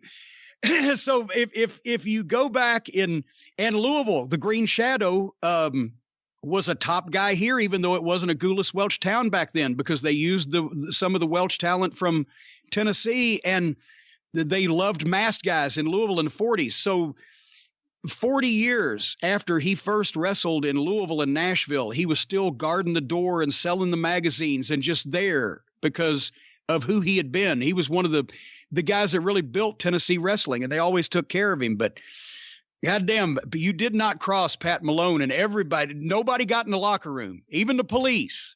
A uniformed police officer could not get past Pat Malone to go into a wrestling locker room unless he was okayed by Jerry Jarrett, Roy Welch, whoever the fuck Pat was working for. And nobody tried him, except that one guy that thought better of it afterwards. Anyway, so speaking of people sawing other people's heads off, what are you doing on your programs this week? Ooh, another packed week, sawing people's heads off on the Arcadian Vanguard Podcast Network. Stay in touch with the network and find out about all of our shows on Twitter at Superpodcast or on Facebook, facebook.com/Arcadian Vanguard. A few notes here. This week on Breaking Kayfabe with Bowdrin and Barry at bowdrinpod.com. The boys review one of my personal all-time favorite matches, Bret Hart versus Roddy Piper, WrestleMania 8. Hear that today. Did you ever see that match, Jim? I did see that match because I've got to watch Piper, for fuck's sake. Well, it's one of my favorite matches ever. Even though it's not a long match, it's one of those matches that's one of my personal 5-star matches. Hear what Jeff and Barry have to say. Once again, bowdrinpod.com.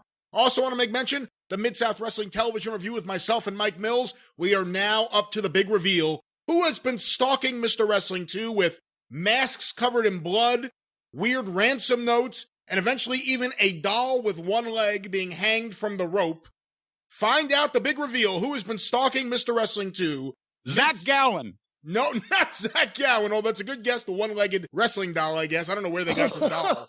MidSouthPod.com. Also want to make mention and thank you to everyone for the big reaction to the debut of the Mid-Atlantic Championship Podcast with Mike Sempervive and Roman Gomez. We really have been happy with the reaction. Check out the latest episode and each and every week as they review Mid-Atlantic Wrestling as it airs on the WWE Network, starting with the beginning of 1982. And there'll be some special episodes thrown in also. Hear that at MidAtlanticPod.com or wherever you find your favorite podcasts.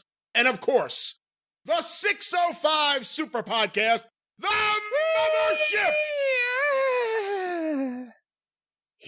episode 100 today. Wherever it is that you find your favorite podcast, it is a two-parter, almost 8 hours. Apparently, it goes by quick from what people are telling me, but here's Jim Cornette.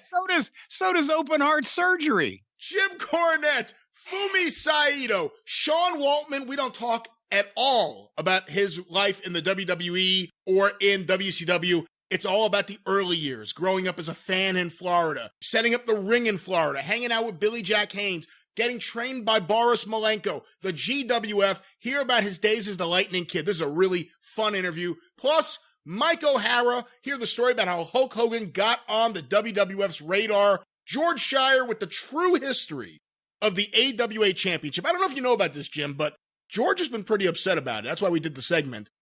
There are people now who believe, and they even update Wikipedia to reflect this, that the first AWA champion was Pat O'Connor. What? When it wasn't. I mean, it wasn't in the programs. When did they come up with this? It's become this bizarre theory among pseudo wrestling historians out there. I don't know who would come up with this, that Pat O'Connor, not Vern Gagne, was the first AWA champion in Minneapolis. It is completely false. George thoroughly destroys this myth. Hear all of that, the top 10 special surprise appearances, and so much more. It is the single greatest wrestling podcast ever produced.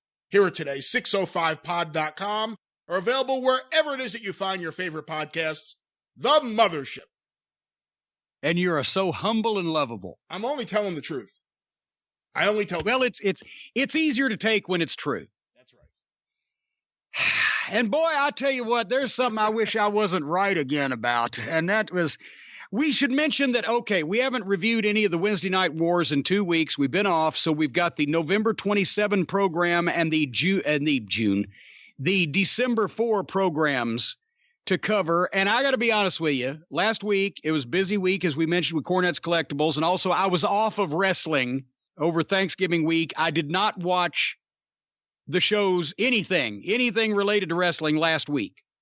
So I'm trying to catch up this week, and what I've done, and save Brian some time, I've watched the 2 AEW programs, and we're going to talk about them. And then next week, here on The Experience, we're going to talk about the NXT programs, and we'll bring ourselves up to date. And the reason I watched, to be quite honest, the AEW programs first, not so that I could tear them apart, but we'll be doing that shortly. But because I heard a couple of things on the November 27 All Elite Wrestling that could be either good or really bad, and morbid curiosity, I had to see. Of course, I've apparently in the minority in this over the last couple of weeks, because NXT on both these weeks, or well, no, I don't say both these weeks. NXT on November 20th and November 27th has beaten All Elite Wrestling in the ratings, right? I know they did last week. I don't remember 2 weeks ago. But It's been 2 weeks in a row now. But obviously, a lot of people are focusing just on the demos as opposed to the overall rating. Well, yes, and some people such as Uncle Dave are saying, but in the demo still, more people, 18 to 49 with a fresh butt plug in watch the program on TNT or whatever than did. I don't know. And demographics are important, yes, but we've always been talking here about the majority of the people who's going to watch a program produced by an established industry leader and who's going to watch a program produced by an upstart. And a lot of it's going to do with the talent that they feature. And I think we mentioned going into this, how the fuck do you think that NXT is going to lose this when all they have to do is, next week John Cena will show up, or next week this huge star will show up. And they've had Becky Lynch, they've had Finn Balor, these names, and Triple H has shown up, etc. So already they're doing what we said they were going to do. But anyway, so I watched the 2 All Elite Wrestling programs, and it is with a heavy heart that I announce that Chris Jericho's string has come to an end.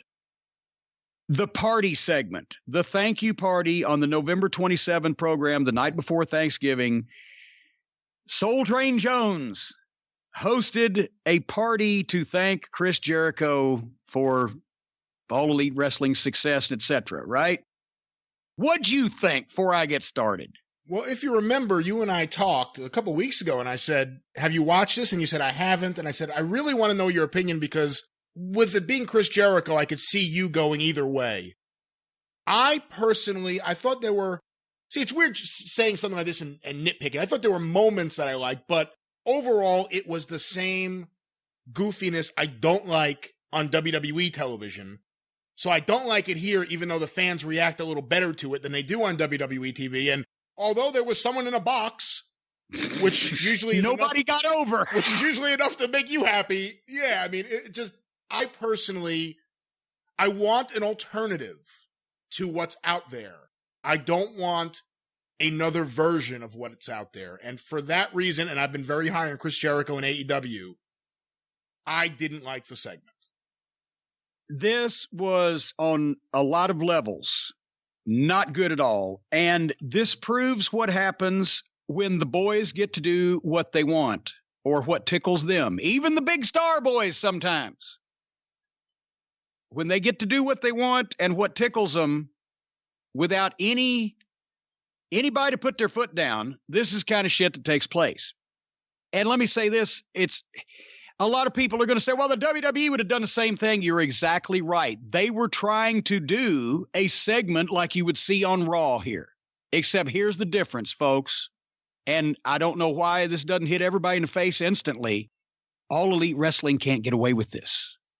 They can't get away with this to the average viewer, not the people who are already sold and have drunk this Kool-Aid, but to the people that apparently the average person that the 600,000 or 700,000 of them that have tuned out in the past 2 months, because the WWE could get away with this because they're known for tomfoolery to begin with, and the budget would have been through the roof, and it would be in a huge arena that looked like it was full, and it would be with stars that looked like stars. You would have in the 90s, this would have been DX, or in the 2000s, it'd have been Orton and Cena and etc.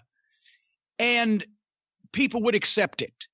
But a new program, supposedly supposed to be something different and more sports-based or sports-oriented or a sports presentation, and without recognized known superstars. Yes, Chris Jericho's in it, and you could even excuse the Soul Train Jones as being, well, the WWF uses mid-card veterans in goofy spots. But the problem, with all the shit around the ring, the decoration, the thank you celebration, this show already often looks like a Saturday Night Live parody. So this just looks like more of it. And also, you've got people in it who are not only not major top name wrestling stars. There was no Mick Foley's, there was no Undertaker, there was no fucking people that would have been in this if it was on Raw. You have a bunch of guys that don't look very impressive in street clothes. And they're not household names. And for them to come out and start doing skits and bullshit just made this look like a fucking indie show that had somehow wandered into a fucking big building. All the comedies, the fans are chanting, thank you, Jericho, at the heel, and he's trying hard to turn to people, right? But it was goofy. They gave the fans the 50-cent off coupons. Look under your chair, you get a 50-cent off coupon for a little bit of the bubbly or whatever the fuck. And the smart fans that grab them and hold them up are mugging and working for the camera, obviously. Did you notice that? Oh, yeah. Instead of being mad at the heel, they're, oh, shoot me, I'm making a funny face, and they're shooting it. The audio was rotten. I don't know what the fuck was going on with the audio. He brings out, go ahead. That's a problem with AEW in general. I mean, I know this past week, the show that aired last night as we're recording, the first 15 minutes or so, the audio was the worst audio I've ever heard on a national broadcast, but it's not even just that. I had mine turned up to 60 and I couldn't hardly hear it. And then suddenly it popped in like I'd turned it up 15 fucking numbers, but also it's muddy. You know, but I've heard from people who have attended those shows who have said they heard me say that the crowd sounds like they're dead. And they're like, what are you talking about? The crowd is so lively. They're into everything. I mean, this crowd eats up what these people deliver. It doesn't come across on TV. They don't know how to mic the room. They don't know how to get the house mic to sound good on TV. I don't know what the fuck they're doing. Whoever's running their audio, I don't know if he's someone's friend or who it is, but it's the worst job any major wrestling promotion has done. I mean, ECW had bad audio, but they had no budget.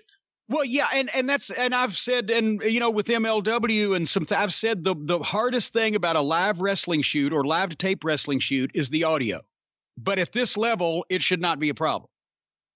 So, but it was. A Private Party comes out with Sammy Guevara. They're in street clothes. They looked like fans. Not Private Party. Proud and or Powerful. Not Private Party. Proud and Powerful. There's so many P's. I've jotted down P and P because I'm taking contemporaneous notes. Proud and Powerful Guevara. They look like fans in street clothes. They're not to the level of DX or the big stars I named yet. They don't need to just come out and look like a bunch of schlubs. Sammy Guevara was great on the microphone. He's a good suck up. But Proud and Powerful, they gave shit gifts. They were doing comedy, but they didn't really know exactly how to do it. It kind of drug. Jake Hager drags a petrified goat, and not petrified stiff, petrified scared. They could only get the goat around the corner to give Jericho a Jerigoat. And the goat's like, I don't want to be a part of this. And probably, you know, he knew what the fuck the show was going to look like. They go to open the big box. Jim Ross jokes, is it Abdullah? And it's Jericho's dad, who is one of the great New York Ranger hockey players, Ted Irvine, and not a natural television performer. And this went forever. And then he had Justin Roberts come in and read the official thank you. And did you see the slap and the bump? It was so amateur. Jericho slaps Roberts for having an attitude. And it wasn't a great looking slap because it looked like Justin may have shied away from it. But also then he takes a horrible phony bump face first, and they got shitty heat on him where he's obviously, my God, before I got into business, I didn't know how to work either, but I did take better bumps than that on my first day in the fucking business. And they got shitty heat on him. And he didn't know what to do. He's just covering up face down. It looks so amateur. And then the marching band makes the save, but it's SCU. And the big giant cartoon parade figures that were standing around the ring applauded the fucking marching band making the save.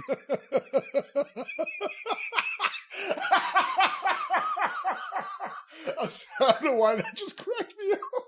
But exactly. I would have been laughing if I wasn't so offended. If this was somebody else's profession, I would have been laughing too, because what the fuck? But it's a joke. It's a joke. They all want to tickle themselves. So anyway, no, I'm sorry. Chris Jericho has been the highlight of the program. This went too far, and there's nobody to say no. There's no Bill Watts there. There's no Dusty Rhodes. There's no Jerry Jarrett. There's no Eddie Graham. There's no a lot of people to say, yeah, it's cute. No, not fucking happening. This is national TV, and we're going to get some people over, for fuck's sake. So anyway, the following segment, it's going to be the Best Friends against the Lucha Brothers, right? But as the Best Friends are going to the ring, the Lucha Brothers attack them from behind. And did you notice that somehow by the time the Lucha Brothers attack the babyface from behind down on the floor in the entranceway, they go to shoot the babyfaces into the fucking railing, and the babyfaces reverse it, and the Lucha Brothers bounce off the railing into each other somehow. This was the phoniest, stagiest looking fucking thing. And there's Orange Cassidy in a turkey suit, which is typecasting, obviously. But my little dog Pockets is wearing a turkey suit. They have yet to explain why he's in Best Friend's corner, why the babyfaces need a manager, why they need their friend, this guy named Orange Cassidy, why his name is Orange Cassidy, why he acts like a goof all the time, why he's always wearing funny clothes, why he sticks his hands in his pockets, why he's embarrassing, why should we give a fuck? This match was rotten. I'm reading my notes. This was rotten, just a mess. Nobody knew what the fuck was going on. It went through a break. Some contest winner was on color, speaking in a muted whisper that sounded like he was a fucking hostage being asked to perform a task for his release. A role formerly played by Alex Marvez. who later on in the program was, Chuck Taylor could not look worse or goofier. Physically, facially, his work, absolutely nothing could be worse. Pockets at one point stood in the corner and flapped his wings at the Lucha Brothers. And then out of nowhere, Trent, and I'm not a Lucha Brother fan either. I mean, people are saying they're the great. They have the same kind of matches the Young Bucks have, only they're Lucha matches. They don't make sense either. But I understand that they're stars in their country and their environment, and they shouldn't change anything, except their matches ain't going to get over in the United States past this audience that's already there because they don't make any fucking sense. And I've had to call them in MLW, and you couldn't figure them out there either. And I'm sitting there watching them at ringside.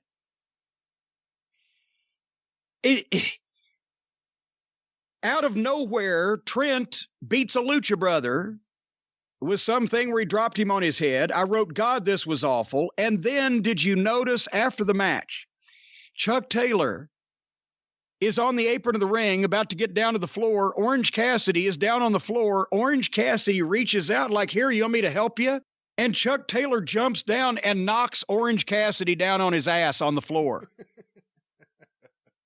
Which was indicative of this whole fucking abortion of a match.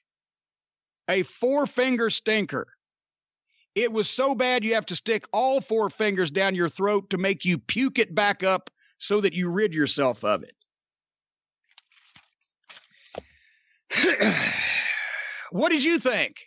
I hated that. I was, while that match was on, I was actually on the phone with Bobby Blaze going over some stuff. And he had it on in the background too. And I said, Bobby, are you seeing this? This is the worst shit I've ever seen. You hit on something that's a big problem in AEW. Look, it's a problem around the whole wrestling business, but AEW, it seems to be magnified more. And I thought it was a really big problem on this past week's show, yesterday's show, actually, as we're recording, where things just look overly phony, where guys are just waiting around for something to happen. Guys are doing flips to nowhere just so they can take a move from a guy who all of a sudden runs in. Yeah. There's just so much shit that's not plausible. That is a gymnastics routine. And it's not what I like. It isn't what I like at all. I didn't like it. I thought Orange Cassidy, if you're going to go all the way with him being the goof in the glasses with his hands in his pockets, go all the way with it. Don't have him in a turkey outfit flapping his arms. Like one or the other. Lord, no, don't do that. Yeah. I mean, this is the same guy that was hanging out in the bathroom. Now he's dressed like a turkey? Maybe he's wanting to get basted. Anyway. Well played. Well, thank you. The next segment, ladies and gentlemen, was a girls tag team match. I wrote goddamn goofy because here comes Emi Sakura, a.k.a. Freddie Mercury, with the mustache and the mic stand and the Freddie Mercury outfit and your Margaret Cho looking self. I wrote in capital letters, who likes this? Who says yes? Who is not saying no? Kenny Omega. And so it's Chris Statlander, who looks impressive. And, goddamn, I didn't write her name down. One of the other Japanese girl, of course, there had to be 2 of them, against Emi Sakura and B. Priestley, who has looked impressive in the past. I noticed in this show, Excalibur sounded more like an amateur here than ever before, but this was before I saw this past week's program. But Excalibur, by the way, I just want to mention, on color, is fucking rotten. And he's stumbling over shit, and he can't get it out, and he's trying to reach over his fucking head verbally, and he can't do it. As soon as I saw the Japanese schoolgirls playing musical chairs, literally, the one girl in every single match that she has to put a chair down on the floor at ringside, run and jump off of it and give another girl a knee. Well, this time she puts the chair down, and when she turns around and starts to run back at it, there's fucking Margaret Cho sitting there sipping an imaginary cup of tea with her pinky out. I'm not making this up. So anyway, I fast forwarded from that point to the end. The messiest, sloppiest finishing sequence ever in a girls' match on all 4 girls' parts, a ridiculous amount of phony scrambled egg false finishes with fucking Margaret Cho finally beating Chris Statlander, the biggest girl in the match, and another example of somebody they might be able to make a star out of in America if they weren't getting beat by fucking 98-pound fucking schoolgirls and fucking Margaret Cho lookalikes cross-dressing as Freddie Mercury because Kenny Olivier has an anime fetish. This is on national television. Fuck. Anyway, don't even tell me what you thought of it. I don't care. I think you. Cody is next against Matt Nix. This is fine. Cody's back on TV after he had his face busted in, and what a fucking gig mark on his head still. But I hate to pick at everything, but there are 15 guys that I could go to a Ring of Honor or an OVW or an MLW taping that look better. It's a squash match that look better and are better quality workers to do a fucking 2-minute squash than Matt Nix, whoever the fuck he was, because he was taking exaggerated facials and kind of goofy bumps, trying to get attention on him instead of just doing a job. But it was quick. But then, oh, Cody, wherefore art thou, Cody? He's kept everything off of him so far. Everything he's in has been sensible, logical, made sense, got over. People were into it. Top fucking stuff, main event level shit. Angles, promos, whatever. He's doing a promo and he's doing real good with it. And he's, all of a sudden, well, no, as a matter of fact, he didn't even, this is the one he just barely started, really. This past week's was much better, but this one he just kind of started, and all of a sudden, here comes some unknown goober through the ring floor. Now, I've seen this done both ways, and I've done it both ways. Somebody comes through the floor of the ring, they've either got to be an instantly you know who this motherfucker is, it's a big star, or I don't know who the fuck this is, but goddamn, look at that fucking behemoth or that fucking specimen or whatever, right? Like Kane coming through the fucking, or whatever the fuck, right? Mankind. All of a sudden, this fucking guy, some unknown goober, comes through the ring floor and Excalibur says, "Oh my God, it's the Blade," like he's a household word. And the crowd, they seem to be dead silent. Maybe it was the audio, but they weren't jumping up and down visually either. Then the next one through the hole is the Butcher. He's wearing a fucking monocle. And Excalibur knows it's the Butcher. They did a botched double team move of some description where they tried to suplex Cody on the other guy's fucking, I don't know what the fuck it was, on his knees. He fell down. And then through the hole comes, well, it's the Bunny, which is Allie, who they've already exposed. Didn't they? She was on a show a few weeks ago as Allie. Yeah, she was attacked by Brandy Rhodes and Kong. Well, now she's the Bunny in some S&M outfit with the Blade and the Butcher, and Excalibur knew exactly who they were, and Jim Ross is saying, who are these people? What was their name? Here's another lesson, ladies and gentlemen, that I learned at the feet of some of the masters. Don't make your fucking announcers look like idiots. If either both announcers know who they are or neither announcer knows who they are. Because if one knows who they are, then the other one looks stupid. In this case, it wasn't your stupid announcer that was looking stupid. It was the good one, Jim Ross, not the stupid one, Excalibur. Jim Ross, to the average American person, has to know every wrestler of any meaning in the world, would you not think? Because of who he is and as long as he's been around? I think that's his role, actually. He should be that expert. He is the guy with the long track record who, if you've been watching wrestling, you've been seeing on national TV in one form or another since 1985.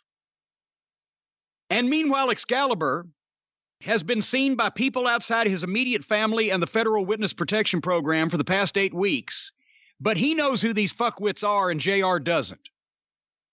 That means to the average viewer, this fucking show is fucked up. Who are these people? So once again, it would have been perfectly fine if JR had said, oh my God, it's the Blade and the Butcher. We've heard that they've been making noises about wanting to come to AEW or whatever the fuck. But no, just the guy from the garage knows who they are. And the smartest announcer in the world doesn't. No, fuck you. Secondly, why does Excalibur know who they fucking are? How would he know who they are when they have never appeared on this television program nor been mentioned before? And maybe he's their agent and he got them. This is, I've written already, this is already the worst show they've ever done. Up next, well, I mean, what did you think of this whole fucking thing? Is this, does Dark Order have competition? Well, wait until we talk about this week's episode. We'll answer that. All right. But I think, you know, I want to give things with Cody a chance just because I'm someone who was not a Cody fan and he proved me wrong. And I've enjoyed what he's done. And if you really look at his segments, beyond the fact that he's the only guy that really gets to cut promos and everything, it's been the kind of wrestling I like. Even this, he's the one guy who gets a squash match. No one else is having squash matches. No one else gets promo time like he does. No one else gets the big entrance like he does. He's been used a certain way, and then all of a sudden, the fucking the butcher, the baker, and the candlestick maker pop out of the fucking ring. No one knows who they are. No one cared. I mean, I don't think that was a sound issue. I don't think anyone in the building cared. And I don't know. I mean, to me, it just, there are better ways to do that. But what do I know? I'm not a booker. What do I know? I am, and I agree with you. There are better ways to do it. Sports-based wrestling like Mid-South Wrestling. I don't know how to do that. Yeah. Obviously, these guys do. Well, the next match was Kenny Olivier against Pac. And after the first hour of this, I said, I wrote, I cannot watch this fucking idiot. So I fast forwarded through that. I don't know what happened. Don't care. Was it any good? I watched in the background at this point in time, partly because again, you and I have different on Omega. I enjoy a lot of his Japanese stuff, especially the Okada matches, because Okada's the best wrestler of the last 10 years. But he's being used differently in AEW. He's wrestling, to my eyes, differently in AEW. And at this point in time, all I could do, and I've seen these guys wrestle already, and to me, the roster seems really small. All I can do is focus on the goofy shit, because it seems like it's. Look, I don't know that he's doing more of it, but maybe it's because you're noticing it. Yeah, I mean, it's just nonstop. Everything he does, I point here and then I run here. I jump up and then I run there. My hands are in the air. My fingers are moving. Like, it's just non-fucking stop. I have 2 kids who are competitive gymnasts. I've seen this shit. So I mean, it's literally he's doing the moves they do when they're doing the vault. Jump up in the air and run. I mean, it's all I could focus on now. And I've liked Omega's stuff in the past. I don't think he's been used well in AEW in any way. If you're someone who liked him in New Japan, I don't know how you can like him. Well, that's because there was people that knew what the fuck they were doing running New Japan. And they cared about their top matches, and they didn't just let these goofs go out and do what they want. Because, once again, it's another example of don't just let the fucking boys go out and do what they want. There has to be somebody providing some structure here. And this fucking guy is as phony as a football bat. I'm sorry. Anyway, the diamond match for the diamond ring was next. And I was looking forward to this. MJF with Wardlow against Adam Page. And they even brought back the inset promos. Of course, MJF was fantastic. Page was good. He needs more promo time to be able to talk and to so we hear what he fucking sounds like. But as soon as they started this off, perfect. MJF was a bump machine, and he's just bumping for the guy. And then they go to a goddamn break, right? But in the I think it was in the break, the picture-in-picture, I think. But Wardlow helped get the fucking heat. He helped stop Page, so MJF could get the heat. Page makes a big comeback. And then I wrote, he hits moonsault off top again. Just fucking stop. It's not even a moonsault off the top. It's a backflip, and he lands on his feet. And Charlotte does the same thing in the WWE. And it's impressive as fuck. But when he does it in every single match and never misses it, and always lands on his feet, you not only do you start to be able to see through it, and exactly how he's doing it, because he does it the same way, but it makes it look less impressive. because he does it in every match. It's like the girls running on jumping off the fucking chair knee thing every match. Just stop. Don't do it every match, Adam. It looks so good. And there's going to be someone out there saying, well, you like Ric Flair, and Ric Flair did the same thing every match. No, not on TV, he didn't. When you saw him in a big match, he may have done where he climbs the rope and the guy throws him. He didn't do that on TV against the average guy he was wrestling. Well, and besides that, we're watching now. We have the benefit of going back and watching all these great Ric Flair matches on tape. People were not seeing Ric Flair in main event matches often contemporaneously. We go back now, and because there's so many years of them, we can watch him one right after another. And yeah, he's doing a lot of the same shit. But when you were watching it when he was doing it, he hardly ever, as you said, did it on TV unless it was a main event match on television. And people weren't going to 30 shows a fucking month. So they didn't see it except in their home arena or every great once in a while on television. Anyway, MJF was perfect here. He was the wrestler of the show. He did exactly what he was supposed to do. Go back and watch him on the finish. He takes the buckshot lariat. Page's on the outside and he flips over the top, and MJF standing there. He hits him with the buckshot lariat. And when MJF takes the bump, he not only rolls through, but he turns and makes it look natural to position himself for Wardlow to grab his foot and put it over the rope at the 2 count to break the count. I mean, this guy's 22 years old. Just the fact that he can move around like that on the sperm of the moment and make it look somewhat natural and position himself like that, he's a prodigy.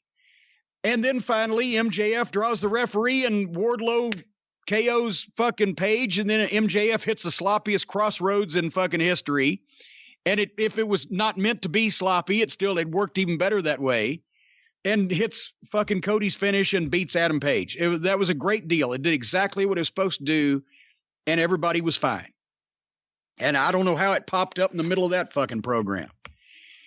And then, of course, out comes Page to present the diamond ring, and they have to do the interaction and the nose-to-nose with Wardlow, and they have a little fucking pull-apart. And I saw somebody say, well, why didn't Page sell? They don't need to fucking destroy all the goddamn legendary veterans, but it was a pull-apart to where nobody looked bad because there wasn't enough action for somebody to look like somebody else got punked out. See what I'm saying? Yeah. So, by the way, let's specify to anyone who didn't watch and is hearing this, you're talking about Dallas Page came out for this. What did I say? You said Page, but there was a Page in the match. Oh. Well, yes, Adam Page wrestled the match, and Diamond Dallas Page came out to present the diamond ring, and Page from the WWE was nowhere to be found. She was off in the corner somewhere having somebody spunk on the fucking title belt. Well, from what I was told, she made a little snide comment about me on Twitter, so I don't care about the fucking douchebag. I've never met her and not anxious to. I would have fired her for letting somebody extrapolate on my championship belt. She on her face was fine. On my belt, you got an issue with me, Missy. Anyway, so then, my God, then Dustin Rhodes was in the ring for an interview with Jen Decker. Do you remember who Jen Decker is? I do, because it was all over the newspapers up here for a long time. Her and Brett Favre. What? Yeah. Oh, no, I don't know. What the fuck happened with her and Brett Favre? Wait, who's Jen Decker? Am I thinking of the wrong person? Jen Decker is this girl that David Lagana somehow brought to the NWA 70th anniversary event in Nashville last October, and she was one of the on-camera interviewers, and she introduced Dory Funk Jr. as Rory Funk Jr. Yeah, I just Googled her. It's the same. Her name used to be Jen Sturger. That's the same girl. Brett Favre, when he was playing for the New York Jets at the end of his career, forget the whole story. He sent her dick pics or something when she was the on-field reporter, and it became a big controversy. It was the front page of the Daily News and the New York Post for weeks. Okay, but why does this twat keep showing up on wrestling programs when she doesn't even know Dory Funk Jr.'s name and can't read it off a goddamn format? How is she on these network television programs interviewing? It's like me going out and interviewing goddamn the fucking WNBA players. What the fuck? Where do these people come from and how do they get these jobs? Anyway, Dustin barely speaks, and then the inner circle hits and get heat on Dustin. And then the Young Bucks come out and make the save, beat up every single one of the heels, kick them all in the balls, and leave them laying. The entire inner circle besides Jericho and Hager. What the fuck was that even about? I don't even know why that happened. Take all the heat off the heels, don't let Dustin say anything, and just, I don't fucking know. Anyway, the Dark Order video. Just go crazy, my young friend. Of all the gimmicks they don't explain, this one they're trying to. Well, I only saw the video this week because I have to be honest, and I don't remember everything else on this show. I'm going to wait for you to say if there's something else I saw, but I seem to recall right around the time of the Butcher and the Baker. That was when I said, you know what? I've seen enough of this fucking show. Okay, all right. They did to me what they're doing to the rest of the fucking people watching. You're saying, I don't need to be watching this. And I actually tuned out. I missed MJF. I missed Dustin's promo. I didn't see any of this. Okay, well, the Dark Order video, same kind of shit. Some guy in a fucking subway and gets beat up and they're recruiting him and it's supposed to be a cult. And you know what? Here's the thing. I hate to say, MJF, you could pop the corn too, but if you wanted to have a cult leader, MJF could pull it off because verbally, these fucking guys that they're feeding lines to that are reciting these pre-taped interviews and these packages, they can't be cult leaders because they can't fucking cut the promo live when they need to. Because they're not cult leaders. They have to have the ability to fucking draw people in with their comments. They have it like we do. The cult of Cornette. They have to have the ability to speak extemporaneously and entertainingly about a variety of topics and then pull you in and convince you to do their will. And these fucking schlubs that used to be Smash Brother video game characters are not it. But anyway, the last match on this program was Chris Jericho against Scorpio Sky. And that's where I'd hit the point where even Chris Jericho, I wrote no match is worth me watching any more of this show. Jericho won with the Lion Tamer. That was it. That's all I know. Let's go to Champaign, Illinois, where it did not look SRO in the building. No, they're actually having a lot of problems with that, with selling tickets for their show. You think? Yeah. And also, here's another thing, but why? People know they can watch this live on television. That's why when we did the first Clash of Champions in Greensboro for TBS in March of '88, we said, wait a minute. They're going to show the whole show. It's a 2-hour. Back then, our house shows were 2.5 hours. It's a 2-hour show. They're going to show pretty much the whole fucking house show on TV. How are we going to get anybody to come? And Greensboro only drew 6,000 people because they knew they could stay home and watch it for free on TV as it happened live. So Greensboro was way down. Anyway, Champaign, Illinois, the first match, the Young Bucks and Dustin Rhodes versus Sammy Guevara and Proud and Powerful. And I wrote at least Tony Schiavone is back because he wasn't on the previous show. It was just Excalibur and JR. And boy, did we miss Tony. Who just to say English words in the proper context, if nothing else. I have to say, I have not been a big fan of the AEW commentary team, obviously. Jim Ross, I think, has been hit and miss, depending on the week. But Schiavone certainly does tie everything together. Him being there is really important. Because otherwise, it just feels like Excalibur and Jim Ross are kind of doing two different shows sometimes. Yeah, well, and Tony is calling absolutely nothing. And he's describing nothing. Right. He's just good at he talks slowly, but he uses words everyone can understand. And he's a bridge between JR trying to figure out what good to say about what he's looking at and Excalibur sounding like a fucking mark in his basement. This is where they had the audio issues. I had it turned up to 60 on my fucking thing, which I usually watch TV at 40, and I still could barely hear it. And then suddenly, about 30 minutes in or whatever, But Dustin opened up with a fine wrestling spot with one of them. I think it was Guevara. I believe. I can't remember. But then it immediately fell apart into a bunch of guys doing shit to each other. They were in and out of the ring with no tags, dives for no reasons. It looked like a Young Bucks match. The referee was buried.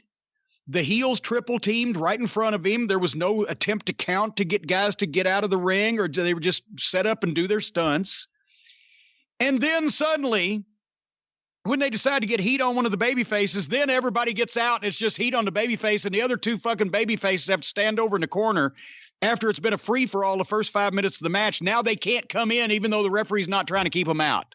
They can't just start out and willy-nilly do this shit like they do on these fucking independent shows where nobody is instructing them to do it differently. And that's why they've all gotten these bad habits. And you got Dustin that knows what the fuck he's doing. But he's one of these guys that thinks, well, shit, I don't know anymore. These guys must know, so I'll do what they're doing. And that's what none of these fucking guys ever learn. They think they know what the fuck they're doing. Anyway, Dustin was the highlight of this match, but the Bucks cannot have a tag team match that makes any sense. That is a blanket statement. The Young Bucks either cannot or refuse to have a tag team match that makes any fucking sense. And in all these matches, one or more guys, have you noticed, will just disappear for long stretches, not even be on the apron, just be laying on the floor. And in the building, even if it's not apparent on television, in the building, you see guys just laying on the floor, not trying to get back up because it's not time for them to do that yet. You don't see them selling reasonably or standing on the apron waiting for a tag. They just disappear to leave the stage to the other performers. Fucking morons. So everybody dove everywhere. It's the biggest fucking mess I've ever seen. Sammy Guevara, I'm not lying, gets his fucking cell phone out and is shooting video of himself climbing up to the top rope and is trying to shoot video of himself jumping off the top rope. But the Young Bucks stopped him with something. Maybe they met him with super kicks. They hit him with something or whatever the fuck. But of course, why wouldn't you? Because the guy's fucking shooting video of him own self with his phone while he's in a wrestling match. But that was one of the things that, I mean, there was so much I didn't like about this match. But Sammy, it takes him a while. It wasn't like a fast thing where I get my phone, I run up there. He's taking his time. He gets up there. And then he doesn't look to see if there's anyone around. He does a move to nowhere. Yeah. He just does a flip, and the Bucks both run in and give him super kicks. But who was he actually trying to do a move onto? That wasn't explained. He did a flip off the rope right into a super kick by two guys that were nowhere near him when he was on the rope. Yeah. So, and then they hit a double tombstone. Dustin had one guy for a tombstone. Pie Face Buck, Matt, had another one for a tombstone. Balding Buck, Nick, jumps off the top and drop kicks both of the guys' asses and knocks Dustin over sideways. And the other is a complete fucking mess. Just a complete fucking mess. And the worst thing of all is when the Young Bucks try to, on their entrance or after they win or whatever, when they get their badass faces and look at the camera and try to look badass. And both of them are announced at a total of 380 pounds, and they look like small children, except they're losing their hair. Anyway. Did you know what else I noticed? Other than the super kicks, the thing they do the most in a match is turn to the crowd and yell, "Come on! Come on!" That was the first thing that guys would learn in seminars, training school seminars, whether it be Dr. Tom teaching for the WWE or whoever ran the OVW seminars or whatever the fuck. Baby faces should never, when the crowd is not reacting, turn around and say, "Come on," because then they're like, "Fuck you." The idea is to do something to make them start reacting and then turn and acknowledge the reaction, which brings it on even further. But once again, these guys have never been properly trained. So they don't know these things, and they think they know everything, so they don't listen to people that are smarter than they are. And that's why they're having shitty matches on national television. Speaking of which, the next match, Trent in a single against Phoenix, not Felix, he's a cat. Felix. Ray Phoenix, one of the Lucha brothers. Trent had Pockets and Chuck in his corner, and Phoenix had Pentagon. And I wrote, these fucks are on every week now. Do they have no other talent? I fast-forwarded this because I wasn't going to fucking do that to myself. It seemed to go on forever, and Phoenix won.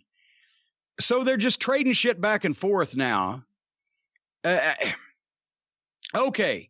Here was the Cody entrance and the in-ring promo where he did the great delivery and where he talked about fucking he's trying to get MJF to wrestle him, and he brings out the case of cash, and he throws the watch and the car keys. And he talked about Butcher, Blade, and Bunny first, which was blah, but then he got into it with MJF and it picked up, and he did a great promo. And I want to see if he's going to get the match or when he's going to get the match with MJF. This was an island of fucking something in a sea of shit. But once again, it's Cody. Yeah. I mean, look, one of my biggest complaints since the first You're week, sick of this fucking program already, aren't you? Well, you know what it is? It's like, again, Cody is someone who won me over. I was super critical of him. I thought he was nothing more than a mid-card guy. And he made me see him in a different light. And his segments, for the most part, with the exception of the fucking previous week. Yeah, with the exception of people coming through the ring and that hasn't been explained. Look, who knows? Maybe down the road it'll all make sense. But right now it's shit. And I see this stuff with Cody and it gives me some hope for the show. And the show's so schizophrenic because you have too many cooks. I said this since the very beginning. That it goes from this to the next thing being something else to the next thing being something else. I want more promos. I want more reasons to care about these guys. I don't want promos from Chuck Taylor. But Cody, MJF. Where was the MJF promo on the show? They've only got 2 hours and they had to fucking stick in the best friends because they're the best friends. Speaking of friends of the fucking bosses, Alex Marvez was back playing Andre the Giant with Jelly Nutella. And I swear to God, no sooner had I written Nutella is an idiot goof kid playing wrestler and making faces than John Moxley comes in, stares him down and says, kids, and walked off. So they're admitting it. Totally took the piss out of him.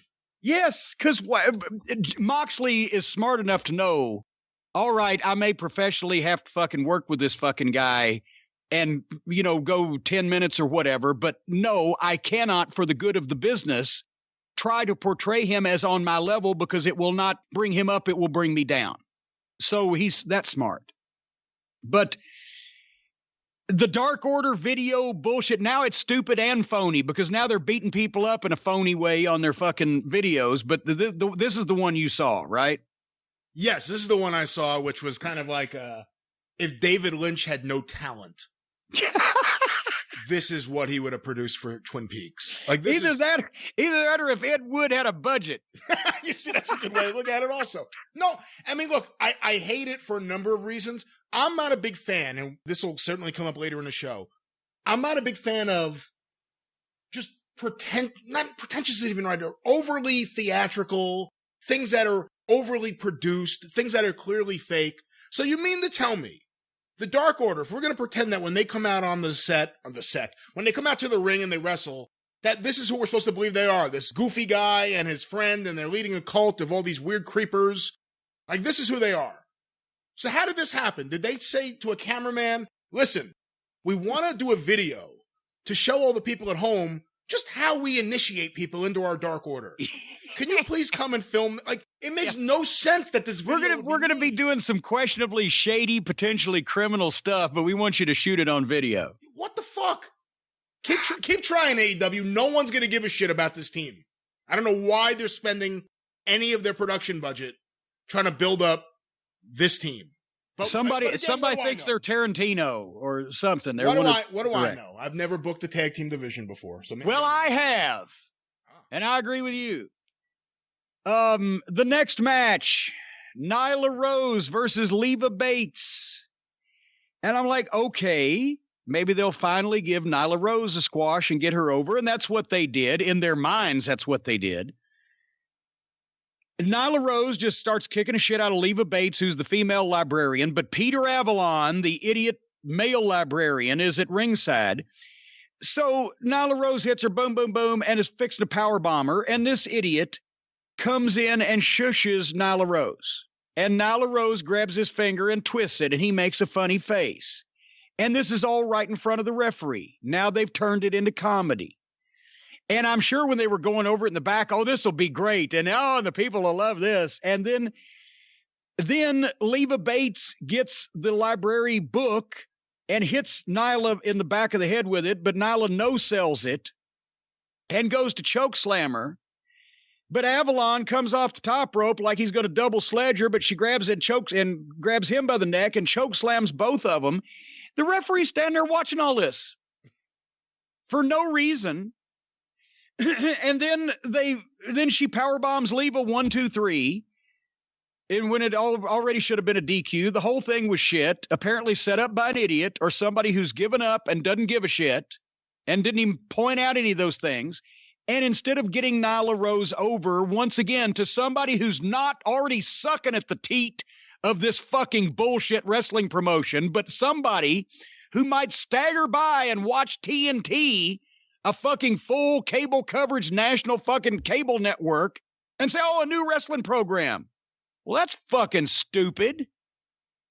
That's what they're doing. They turned it into comedy instead of just having Nyla Rose sit down, power bomb his fucking Leva Bates 1, 2, 3 and make some mean faces and leave the goddamn goof Avalon in the back because you look at him and it's funny because he's funny looking.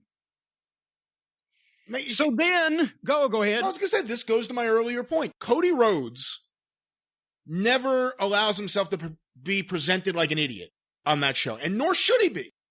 He shouldn't be silly. He shouldn't be stupid. And it's paid off. The people are invested in Cody. Since Cody's promo, we've had Jelly Nutella, we've had the Dark Order, and we've had the fucking librarian shushing someone who's going to kill them. It's been nonstop stupidity since that. Okay, but now it gets worse. Because as Nyla Rose continues the heat on Leva Bates, here comes Shayna.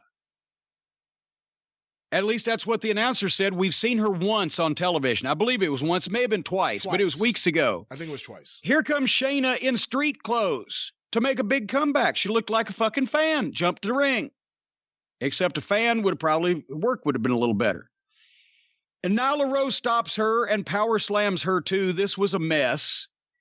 And then they go to break, but they keep the picture in picture where Nyla Rose grabs the referee and sets a table up in the ring, grabs the referee, power bombs the referee through the table, and then took Shayna and power bombed her on top of the referee and laying in the middle of the broken table. And that's in the picture in picture. And then they come back and announce that Nyla Rose has been suspended for power bombing the referee. Well, obviously she should be, but the point is, girls power bombing referees through tables. Here's the goddamn sexist, misogynist part of the program for all you twats that give a fuck. Girls shouldn't be power bombing the referee through the table, nor should the underneath guys. They could have saved that for Chris Jericho or John Moxley or one of the baby faces to lose his fucking shit because he's been goddamn fucked over and go crazy and do it and suspend or fine him or make it a main event angle. They have girls power bombing referees through the table during a commercial break in the picture in picture. Fuck. So let's just let Chris Jericho use a chainsaw on somebody. They have botched it so bad with their women's division in my eyes. And I've said it before that I don't even think they need one because I don't think they have enough talent. And the booking of it is just so awful. I don't care how badly Kenny Omega wants to do it. Kenny Omega has to. Do we have proof? Are they actually from their own chicken lips? Is Olivier admitting he's booking the women? Is the Bucks admitting they're booking the tag teams? Who's booking the fucking? Well, Jericho's doing his own shit. Cody's doing his own shit. Who does the other single guys? I can't tell you if we have proof or not. I can tell you from what I understand, Kenny Omega has hands-on interest in the women's division. Well, that's entirely different from booking to have hands-on interest in the women's division. There half these women wouldn't be in the division if Kenny Olivier didn't have hands-on interest in them. Obviously, it or related. This is nepotism at its fucking and friendism and cronyism. I wrote here at this point, this program cannot be successful long-term, i.e. 6 months with this product, quote unquote, or anything similar. So then here comes Jericho. And he tried to heel on Champaign, Illinois, but they were starved for the sight of a star at this point. So they would boo some of his pointed comments, but they're still cheering him. He tried. he read the list of everybody he wouldn't wrestle and mentioned Moxley about 18 times and a bunch of other people, blah, blah, blah. Then here comes Luchasaurus, Jungle Boy, and Marco Midget. Do you hate that Luchasaurus is doing comedy? Well, there's a lot I hate about this. He's so fucking big and impressive. He does such good shit. And he comes out and sounds like a reasonable person and says, we've been discriminated against for 65 million years. And I'm like, what the fuck? His voice he's fearsome. He's huge. He's fucking tattooed. He's jacked up. He's got that mask and his voice sounds like he's the goddamn sommelier at a fucking wine shop. Yeah, it's one thing on Twitter. You know, we talked about that on the drive-thru this past week, where he's humorous on Twitter because he does that. But when all of a sudden he gets on the mic and it's like, ladies and gentlemen, I have something to say. Please listen to me for a moment. I went to school. I have a bachelor's degree. Whatever he was saying. Yeah. But, you know, I got to say with Jericho, Jericho, similar to Cody, he's proven me wrong, at least in terms of character and personality since AEW started. I thought he's been fantastic. I think he needs to get into better shape in the ring, but that's just my personal belief. However, this to me, you know, in like 1999 or 2000, Andrew Dice Clay was trying to reinvent himself a little bit. And he started, instead of the nursery rhymes, he started doing greeting cards. It didn't really last.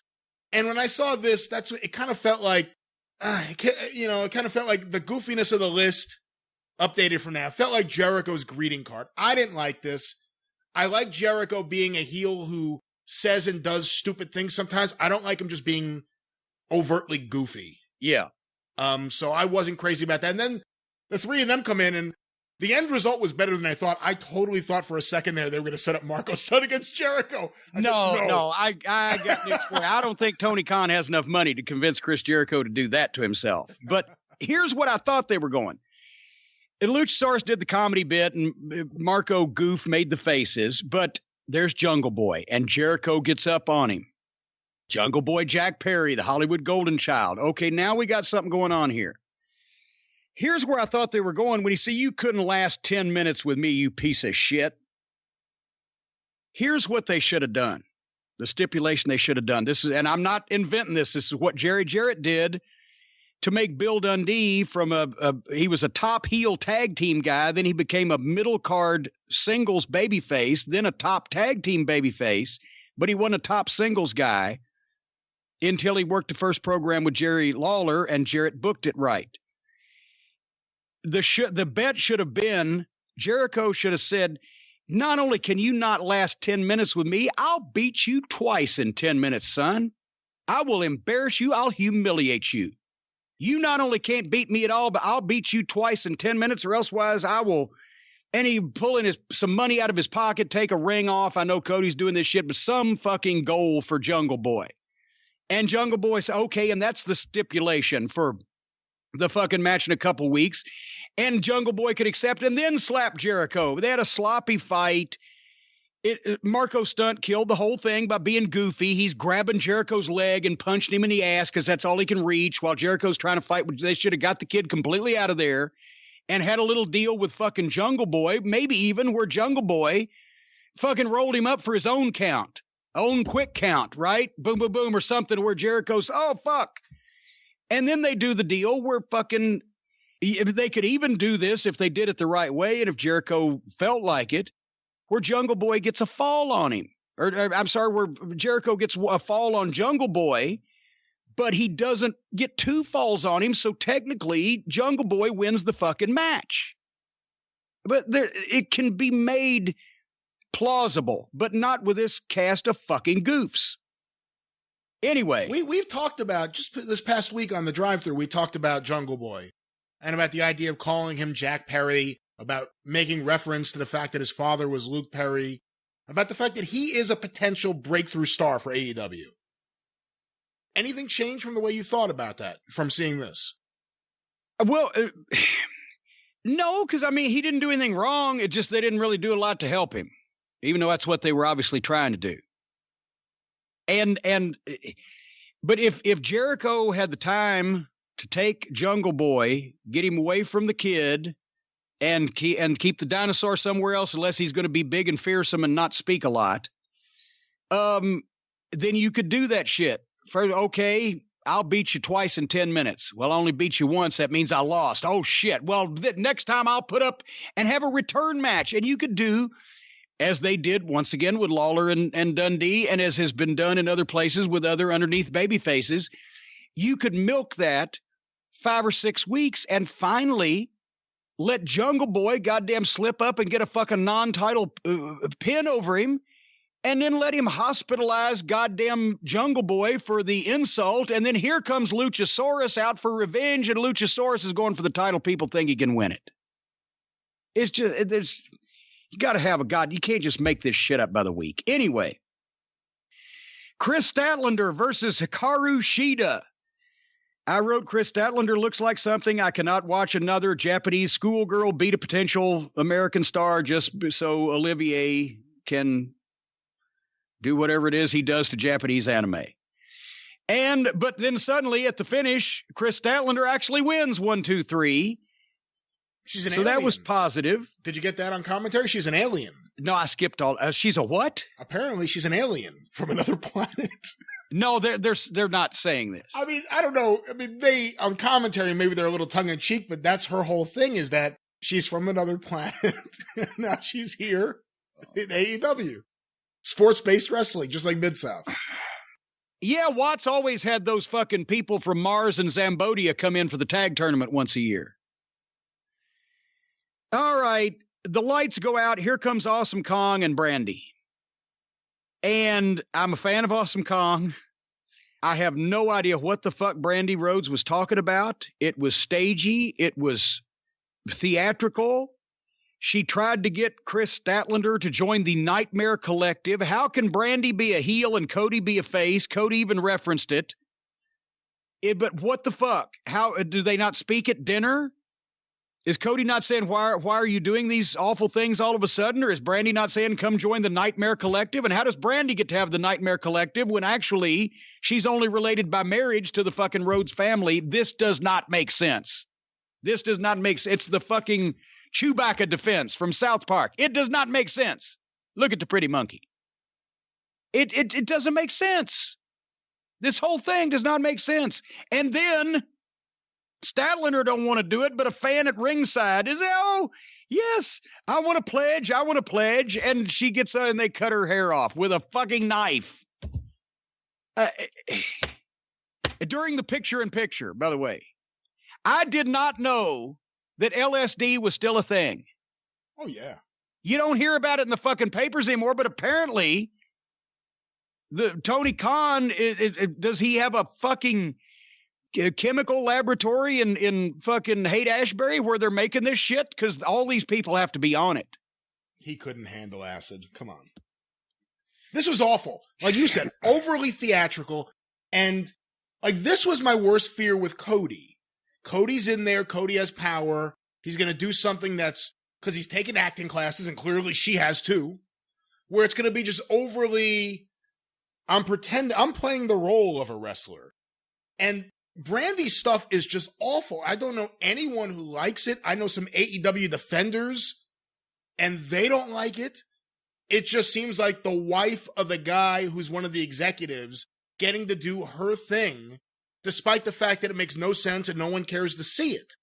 And it's just so stagey and so overly theatrical. And now we have 3 different weirdo evil cliques. The Dark Order, the Butcher, the Baker, the Candlestick Maker, and the Nightmare Collective.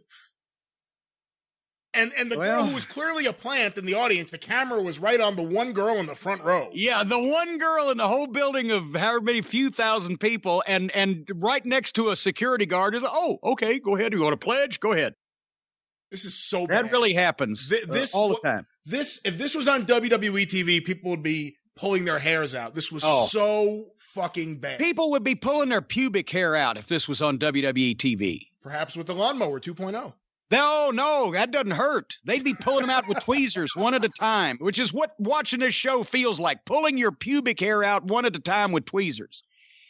Next match, Chris Daniels versus Pentagon. I'm sure Chris Daniels was wonderful, but I can't wait for the show to end. I fast forwarded that. The Butcher, the Baker, the Blade, now with more Bunny, their video, the Dark Order has competition, and then here comes the main event. Jelly Nutella versus Jon Moxley. What did you say about when people say, well, Janela tries hard? Well, no, one of the frequent things. Or no, he said Janela works hard. I'm sorry, I spoiled your line. Dave Meltzer, and again, I like Dave. We have I don't like him anymore, so go ahead. We have some disagreement. No, you don't mean that, but we have some disagreements. Actually, I do, but it's all right. We have some disagreements about modern wrestling. I've known him longer than you've been alive, so I'm allowed not to like him anymore. You have, but he says always, I mean, I've seen it a few times, Jelly works hard. And I said, he tries hard. He doesn't work hard.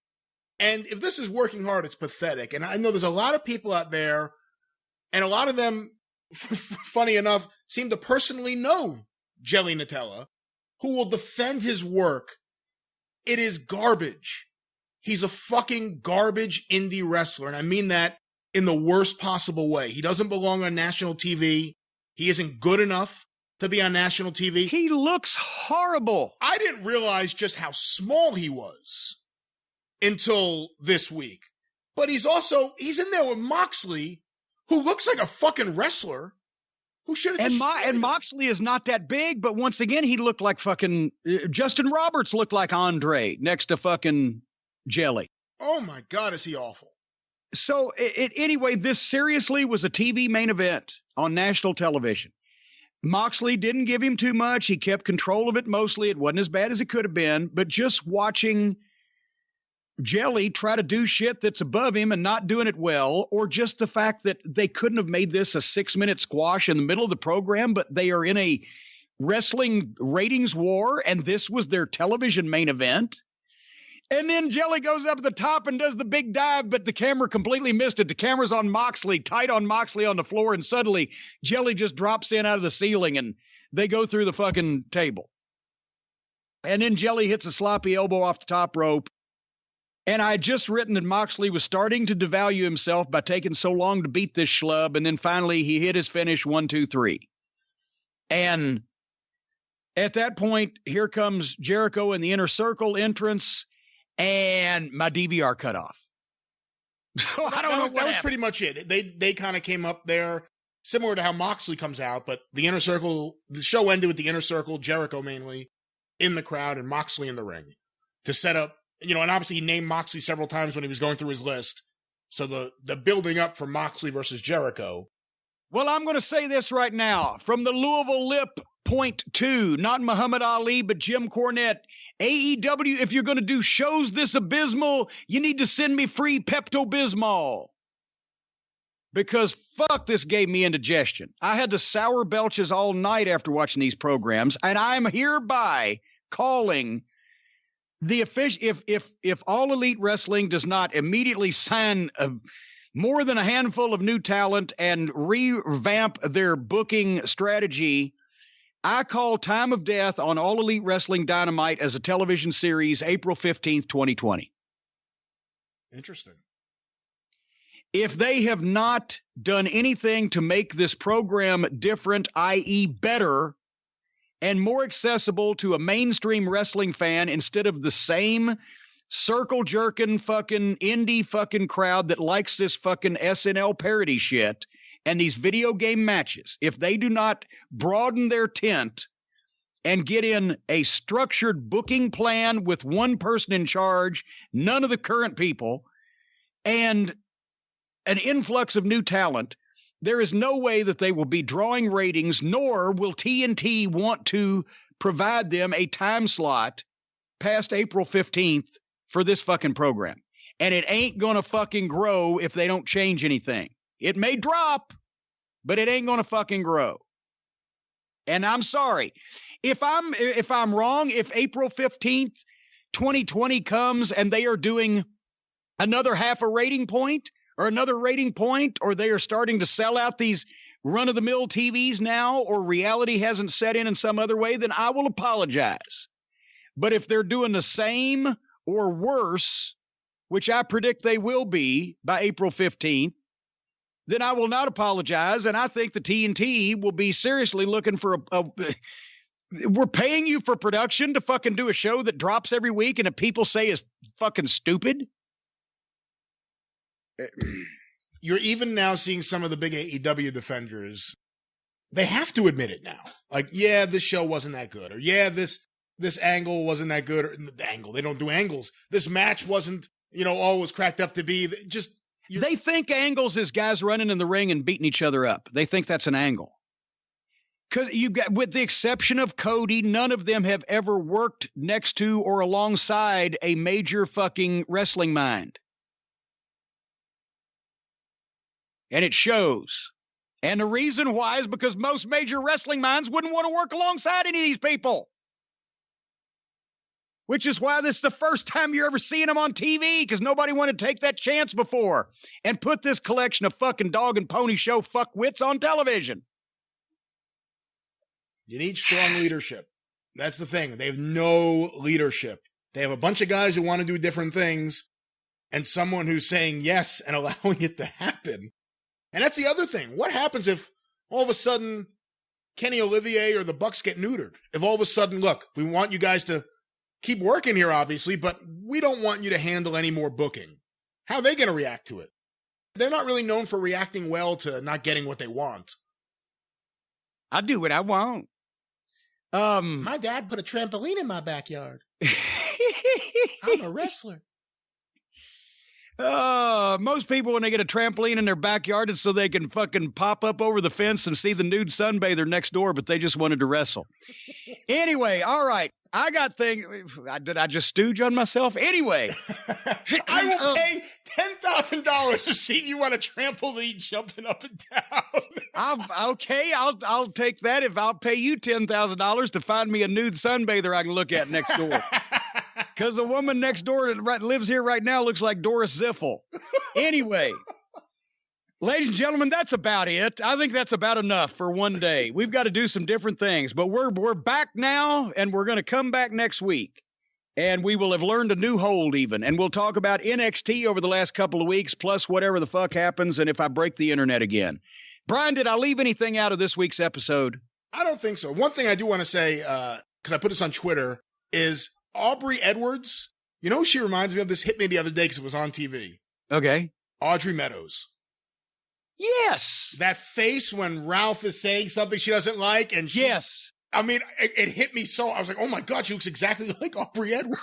Her stern face is like Audrey Meadows' pissy face at Ralph. Yeah. Yep. Well, there you go. Well, I'm glad we got that in the program. We have to end on a high note. Yeah, end on a high note. Well, there you go. So let's get while the getting's good, folks.